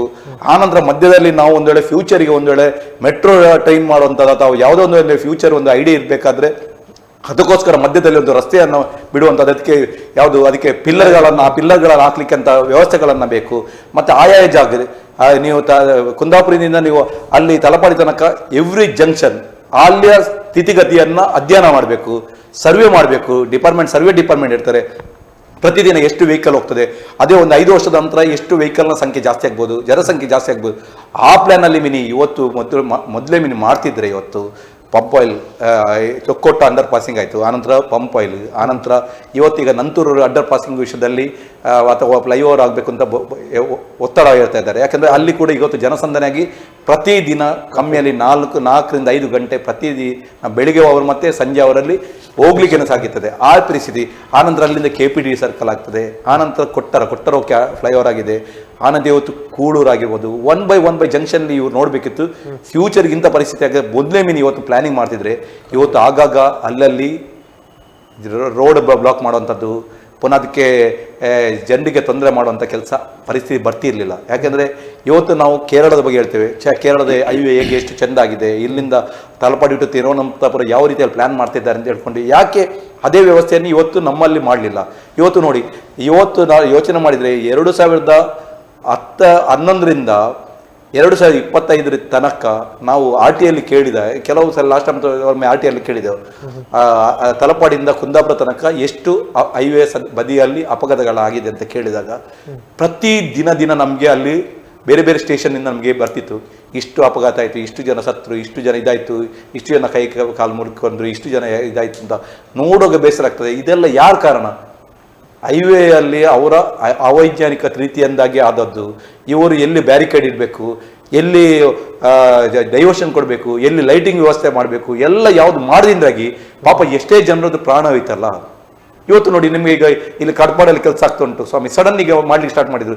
ಜನರು ಅದಕ್ಕೆ ಮೈಂಡಲ್ಲಿ ಸ್ಥಳೀಯರದು ಮೈಂಡ್ ಸೆಟ್ ಆಗಿರೋದಿಲ್ಲ. ಯಾಕೆಂದ್ರೆ ಅವ್ರಿಗೆ ಈ ನಿರಂತರ ಬರುವ ರಸ್ತೆಯನ್ನು ಬಿಟ್ಟು ಪುನಃ ಸಡನ್ ಕಾಮಗಾರಿ ಆಗುವಾಗ ಅವ್ರು ಒಮ್ಮೆ ಇದಾದಾಗ ಆ ಜಡ್ಜ್ಮೆಂಟ್ ಇರೋದಿಲ್ಲ ಅಲ್ಲಿ. ಎಷ್ಟು ಜನ ಇವತ್ತು ಸಫರ್ ಆಗ್ತಾ ಇದ್ದಾರೆ ನೋಡಿ. ಪ್ರತಿಯೊಂದು ಅದೇ ಮಿನಿ ಮೊದಲೇ ಮಿನಿ ಇಂಥ ಪರಿಸ್ಥಿತಿ ಮಾಡ್ತಿದ್ರೆ ಫಸ್ಟ್ ಇವರು ಎಂತ ಮಾಡ್ಬೇಕಿದೆ, ಈಗ ಕೇರಳದಲ್ಲಿ ಮಾಡ್ತಾ ಇದ್ದಾರೆ. ಫಸ್ಟ್ ಇವರು ಸರ್ವಿಸ್ ರೋಡ್ ಕೆಲಸವನ್ನ ಕಾಮಗಾರಿ ಸ್ಟಾರ್ಟ್ ಮಾಡಿದ್ರು. ಎಲ್ಲ ಕಡೆ ಸಹ ಸರ್ವಿಸ್ ರೋಡ್, ಯಾಕಂದ್ರೆ ಸ್ಥಳೀಯ ಗ್ರಾಮ ಮಟ್ಟದ ವೆಹಿಕಲ್ ಹೋಗುವಂತವರಿಗೆ, ಸ್ಥಳೀಯರಿಗೆ ಒಂದು ಆಸುಪಾಸಿನ ಪಾದಚಾರಿಗಳಾಗಿರ್ಬೋದು, ವಾಹನಗಳಿಗೆ ಹೋಗುವಂತ ವ್ಯವಸ್ಥೆ ಸರ್ವಿಸ್ ರೋಡ್ ಫಸ್ಟ್ ಮಾಡಿದ್ರೆ ಚಂಡಿಗೆ ಹೈವೇದ ಬಗ್ಗೆ ಡಿಪೆಂಡ್ ಆಗಿರೋದಿಲ್ಲ. ಯಾಕಂದ್ರೆ ಸರ್ವಿಸ್ ರೋಡಲ್ಲಿ ಹೋಗ್ತಾ ಬರುವ ಇದ್ರೆ ಏನು ಕಷ್ಟ ಆಗೋದಿಲ್ಲ. ಇವರು ಫಸ್ಟ್ ಎಂತ ಮಾಡಬೇಕಿದೆ, ಸರ್ವಿಸ್ ರೋಡ್ 2 ಕಡೆ ಸಹ ಸರ್ವಿಸ್ ರೋಡ್ಗಳನ್ನು ವ್ಯವಸ್ಥೆ ಮಾಡಿಕೊಂಡು ಇವರು ಅನಂತರ ಮೇಯ್ನ್ ಇಲ್ಲದಿಂದ ಎಕ್ಸ್ಪ್ರೆಸ್ ರೋಡ್ ಆದ ಕೂಡಲೇ ಉಂಟಲ್ಲ ಇಷ್ಟು ಅಪಘಾತಕರ ಕಾರಣ ಆಗ್ತದೆ. ಇವತ್ತು ನೋಡಿ, ಪ್ರತಿಯೊಂದು ಇಲ್ಲಿ ನೀವು ನೋಡಿದ್ರೆ ಕರೆಕ್ಟಾಗಿ ಡೈವರ್ಷನ್ಸ್ ಇಲ್ಲ. ಕೆಲವು ಕಡೆ ಕಾಮಗಾರಿಯಲ್ಲಿ ನೋಡಿ, ಅಲ್ಲಿ ಎಲ್ಲ ಧೂಳಿನಿಂದ ಜನರು ಇಲ್ಲಿ ಆ ಪರಿಸ್ಥಿತಿ ಹೋಗುವ ಪರಿಸ್ಥಿತಿ ಇಲ್ಲ. ಪ್ರತಿಯೊಂದು ಕಡೆ ಸಹ ಬ್ಯಾರಿಕೋಡಿ ಹಾಕುವಂಥದ್ದು, ಯಾವುದು ವ್ಯವಸ್ಥೆಯನ್ನು ಕರೆಕ್ಟಾಗಿ ಮಾಡೋದ್ರಿಂದಾಗಿ ಇವತ್ತು ಅಲ್ಲಲ್ಲಿ ಅಪಘಾತ ಆಗ್ತಾ ಉಂಟು. ಮತ್ತೊಂದು ಕೆಲವು ಕಡೆಯಲ್ಲಿ ಜಂಕ್ಷನಲ್ಲಿ ಸ್ಕೂಲ್ಸ್ ಇರ್ತದೆ, ಇಲ್ಲಿ ಅದು ಸಹ ಯೋಚನೆ ಮಾಡಬೇಕು. ಇವರು ಸರ್ವೆ ಮಾಡುವಾಗ ಯೋಚನೆ ಮಾಡಬೇಕು. ಕುಂದಾಪುರದಿಂದ ಇವತ್ತು ತಲಪಾಡಿ ತನಕ ಎಲ್ಲಿ ಹೈವೇ ಬದಿಯಲ್ಲಿ ಶಾಲೆಗಳಿದೆ, ಎಷ್ಟು ಜನ ಅಲ್ಲಿ ವಿದ್ಯಾರ್ಥಿಗಳಿದ್ದಾರೆ, ಎಷ್ಟು ಅಲ್ಲಿ ಮಾರ್ಕೆಟ್ ಸೈಡ್ ಇರ್ತದೆ, ಅಲ್ಲಿ ಎಷ್ಟೇ ಸಂತೆ ಆಗ್ತದೆ, ಯಾವ ವಾರದಲ್ಲಿ ಯಾವ ಸಂತೆ ಆಗ್ತದೆ, ಅವರಿಗೆ ಮೈಂಡಲ್ಲಿ ಒಂದು ಸೈಕಾಲಜಿ ಮೈಂಡ್ ಇರ್ತದೆ. ಇಷ್ಟಿಷ್ಟು ಜನಸಂಖ್ಯೆ ಇರ್ತದೆ, ಫ್ಯೂಚರ್ಗೆ ಇಷ್ಟಿಷ್ಟು ಪರಿಸ್ಥಿತಿ ಇರ್ತದೆ, ಇಂಥದ್ದಗಳಲ್ಲಿ ಬೇಕು ಅಂತ ಹೇಳಿದರೆ ಇಂಥ ಪರಿಸ್ಥಿತಿ ಆಗ್ತಿದೆ. ಅದಕ್ಕೋಸ್ಕರ ನಾನು ಹೇಳೋದು, ಇವತ್ತು ಇಲ್ಲಿ ಎಂಥದ ಹೈವೇ ಅಲ್ಲಿಯ ಏನೋ ಇಷ್ಟು ಅಪಘಾತ ಆಗಲಿಕ್ಕೆ ಪ್ರತಿಯೊಂದಕ್ಕೆ ಕಾರಣ ನಮ್ಮ ರಾಷ್ಟ್ರೀಯ ಹೆದ್ದಾರಿಯ ಪ್ರಾಧಿಕಾರದ ಅಧಿಕಾರಿಗಳೇ. ಅದರಿಂದಾಗಿ ಪರಿಸ್ಥಿತಿ ಆಗಿದೆ. ಮತ್ತು ಎಲ್ಲ ವಿಷಯಗಳನ್ನು ನಾವು ಫ್ರಾಂಕಿ ಅವರು ಹೇಳಿದರು. ಓಕೆ, ಈಗ ಮತ್ತೊಂದು ಸಮಸ್ಯೆ ಅಂದರೆ ಟೋಲ್ ಇದ್ದು ಭಾರಿ ಸಮಸ್ಯೆ ಆಗ್ತದೆ. ಈಗ ಸಂಸ್ಥಾನದಲ್ಲಿ ಇರಬಹುದು ಅಥವಾ ಈಗ ಮಂಗಳೂರಿನಲ್ಲೂ ಸಮಸ್ಯೆ ಆಗಿರ್ಬೋದು. ನಮಗೆ ಸ್ಥಳೀಯರಿಗೆ ಒಂದು ಸರಿಯಾದಂತಹ ಆದ್ಯತೆಯನ್ನು ಅಲ್ಲಿ ಕೊಡ್ತಾ ಇಲ್ಲ ಅಂತ ಹೇಳಿದ್ರೆ, ಸ್ಥಳೀಯರಿಗೆ ಅಲ್ಲಿ ಒಂದು 10-15 ಕಿಲೋಮೀಟರ್ ಸ್ಥಳೀಯರಿಗೆ ಸ್ವಲ್ಪ ಫ್ರೀ ಪಾಸ್ ನೋಡಿ. ಇದು ಸಹ ಇದು ಟೋಲ್ ವಿಷಯದಲ್ಲಿ ಸಹ ಮೊದಲು ಇವರೆಂತ ಮಾಡ್ತಾರೆ, ಸೊ ಟೋಲ್ನ ವಿಷಯದಲ್ಲಿ ಸಹ ಇವರು ಫಸ್ಟ್ ಎಂತ ಮಾಡ್ತಾರೆ, ಅಲ್ಲಿಯ ಅದು ಸಂಘ ಸಂಸ್ಥೆಯವರ ಸಂಘಟನೆಯವರ ಅಥವಾ ಅಲ್ಲಿಯ ಪ್ರಮುಖರ ನಾಯಕರನ್ನು ಒಂದು ಒತ್ತಡ ಹಾಕಿಕೊಂಡು ಅವರಿಗೆ ಪಾಸ್ಗಳನ್ನು ಕೊಡಲಿಕ್ಕೆ ಸ್ಟಾರ್ಟ್ ಮಾಡ್ತಾರೆ. ಫಸ್ಟಿಗೆ ಕೊಡ್ತಾರೆ ಇವರು, ಇಂಥವ್ರಂತ ಕೊಡ್ತಾರೆ ಅಂತ ಹೇಳ್ತಾರೆ. 5 ಕಿಲೋಮೀಟರ್ ಟೋಲ್ ಗೇಟ್ನ 5 ಕಿಲೋಮೀಟರ್ ಆಸ್ಪಾಸಿನ ಸ್ಥಳೀಯರಿಗೆ ಫ್ರೀ ಅಂತ ಮಾಡ್ತಾರೆ. ತಲಪಾಡಿ ಆಗಿರ್ಬೋದು, ಬೇರೆ ಬೇರೆ ಪ್ರದೇಶದ್ದು. ಆನಂತರ ಸ್ವಲ್ಪ ಸಮಯದಲ್ಲಿ ಅವರಿಗೆ ಸ್ವಲ್ಪ ಕಂಟ್ರೋಲ್ ಬಂದ ಕೂಡಲೇ ಅವರು ಅಲ್ಲಿ ಮೀಟರ್ ತೆಗಿತಾರೆ. ಫಸ್ಟಿಗೆ ಅವರಿಗೆ ಅಲ್ಲಿಗೆ ಟೋಲ್ ಗೇಟ್ ಆಗುವಾಗ ಅಲ್ಲಿ ಯಾರಾದರೂ ಲೀಡರ್ಸ್ಗೆ ಹೇಳ್ತಾರೆ, ಒಂದು ಆಮಿಷಕ್ಕೆ ಹೇಳ್ತಾರೆ, ಏನಿಲ್ಲ ಟೋಲ್ ಗೇಟ್ ಆದರೆ ನಿಮಗೆ ಇದು ಕಾಂಟ್ರಾಕ್ಟ್ ನಿಮಗೆ ಕೊಡ್ತವೆ, ನಿಮ್ಮ ಇಲ್ಲೇ ಜನರಿಗೆ ಉದ್ಯೋಗ ಕೊಡ್ತದೆ, ಕಮ್ಮಿಯಲ್ಲಿ ಸುನೂದ್ರೆ ಒಂದೊಂದು ಟೋಲ್ ಗೇಟಲ್ಲಿ ಮಿನಿಮಮ್ 100ಕ್ಕಿಂತ ಜಾಸ್ತಿ ಜನ ಉದ್ಯೋಗ ಆಗ್ತದೆ, ನಿಮ್ಮ ಅವರಿಗೆ ಪಾಪ ಹುಡುಗರಿಗೆ ಅಲ್ಲಿ ಹೆಲ್ಪ್ ಆಗ್ತದೆ, ಆ ರೀತಿಯಲ್ಲಿ ಹೇಳ್ತಾರೆ. ಆದರೆ ಟೋಲ್ ಒಮ್ಮೆ ಅವರ ಸ್ವಾಧೀನಕ್ಕೆ ಬಂದ ನಂತರ ಸ್ವಾಮಿ, ನಮ್ಮ ಈಗ ಎಲ್ಲಿ ಟೋಲಲ್ಲಿ ಸಹ ನೋಡಿದರೆ ನಮ್ಮ ಕನ್ನಡ ಮಾತಾಡೋರು ಇಲ್ಲನೇ ಇಲ್ಲ, ತುಳು ಮಾತಾಡೋರು ಇಲ್ಲ. ಹೆಚ್ಚಿನವರು ಅದರಲ್ಲಿ 100ರಲ್ಲಿ ಸಾಧಾರಣ 90% ಬೇರೆಯವರೇ ಇಟ್ಟಿದ್ದಾರೆ.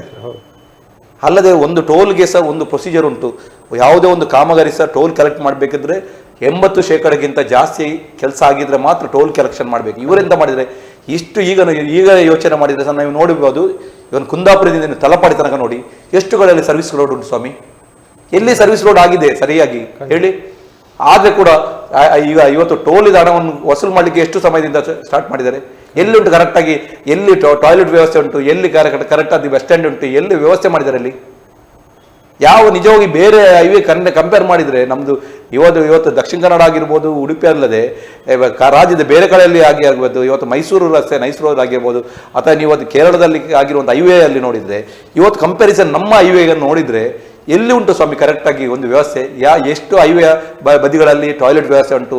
ಎಲ್ಲಿ ಅಲ್ಲಿ ನಮ್ಮ ಸಾರ್ವಜನಿಕರು ಬೇಕಾಗುವಂಥ, ಅವರಿಗೆ ಬೇಕಾಗುವಂಥ ಒಂದು ಮೂಲಭೂತ ಸೌಕರ್ಯ ಎಲ್ಲಿ ಒದಗಿಸಿದ್ದಾರೆ? ಎಲ್ಲಿ ಕರೆಕ್ಟಾಗಿ ಯೋಚನೆ ಮಾಡಿ ನೋಡಿ. ಆದರೆ ಕೂಡ ಇದೆಲ್ಲ ಕ್ವಶನ್ ಮಾಡಬೇಕು ಯಾರು? ನಾವು ಹೋರಾಟಗಾರರು, ನಾವು ಹೋರಾಟ ಮಾಡ್ಬೋದು. ಅದಕ್ಕೆ ಇದನ್ನ ಪಾರ್ಲಿಮೆಂಟ್ ಆಗಿರ್ಬೋದು, ವಿಧಾನಸಭೆಯಲ್ಲಿ ಧ್ವನಿ ಎತ್ತುವವರು ಯಾರು ಸ್ವಾಮಿ? ಧ್ವನಿ ಎತ್ತಬೇಕಾದವರು ಅವರು ಧ್ವನಿ ಎತ್ತದಿದ್ದರೆ ಈ ಪರಿಸ್ಥಿತಿ.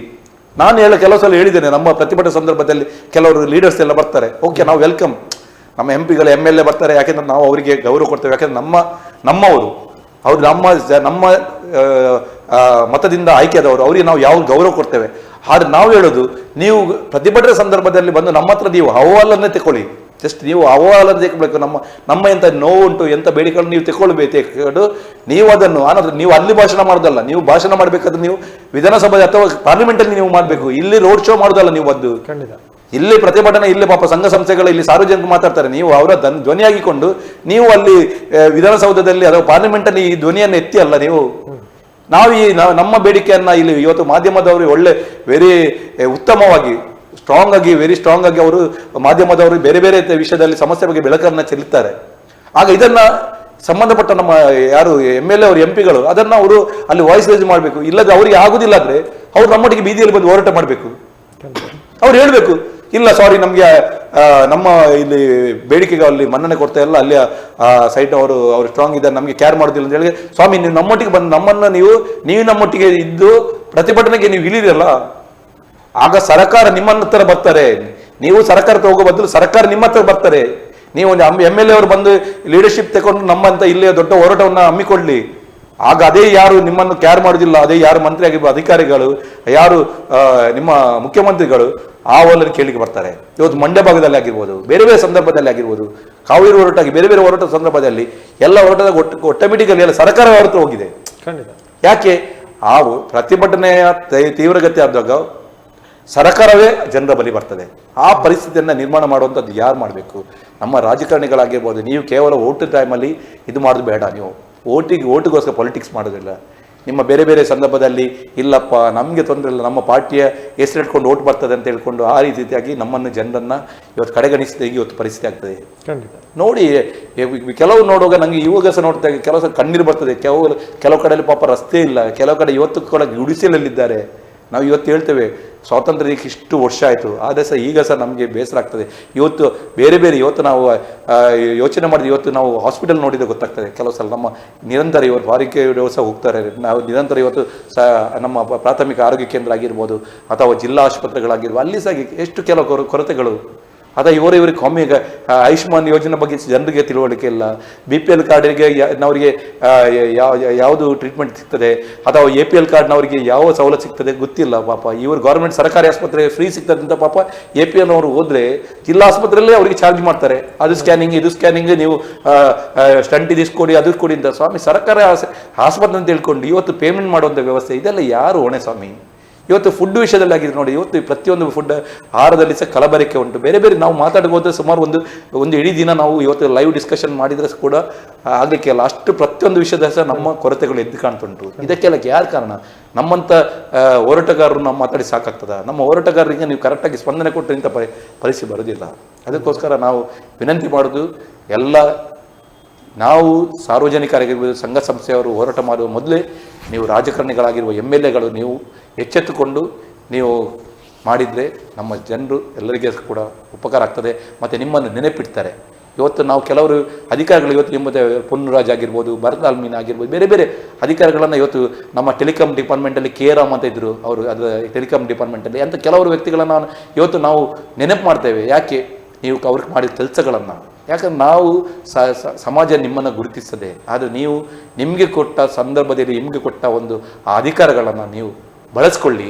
ಸಮರ್ಥವಾಗಿ ಬಳಸ್ಕೊಂಡ್ರೆ ಯಾವಾಗೂ ಕೂಡ ನಿಮಗೆ ಸಹ ಪುಣ್ಯ ಸಿಗ್ತದೆ. ನೀವು ನಮ್ಮ ಜನರಿಂದ ನೀವು ಸವಲತ್ತು ಸಿಕ್ಕಿದ್ರೆ ಅದು ಕೂಡ ನಮ್ಮ ಮೈಗೆ ಒಪ್ಪಿಕೊಳ್ತಾ ಇದೆ ಹೇಳ್ತಾರೆ. ಅದಕ್ಕೋಸ್ಕರ ನಾವು ವಿನಂತಿ ಮಾಡಿದ್ರೆ ದಯವಿಟ್ಟು ನೀವು ಆದಷ್ಟು ಅಧಿಕಾರಿಗಳಾಗಿರ್ಬೋದು, ನಮ್ಮ ಜನಪ್ರತಿನಿಧಿಗಳು ಪ್ರಾಮಾಣಿಕವಾಗಿ ಆದಷ್ಟು ನೀವು ಕೆಲಸಗಳನ್ನ ಮಾಡಿ. ಜನರಿಗೆ ನೀವು ಸಹಾಯ ಮಾಡುವಂಥ ಕೆಲಸ ಮಾಡಿದರೆ ಜನರು 100% ನಿಮ್ಮ ಜೊತೆ ಯಾವಾಗಲೂ ಇರ್ತಾರೆ. ಖಂಡಿತ.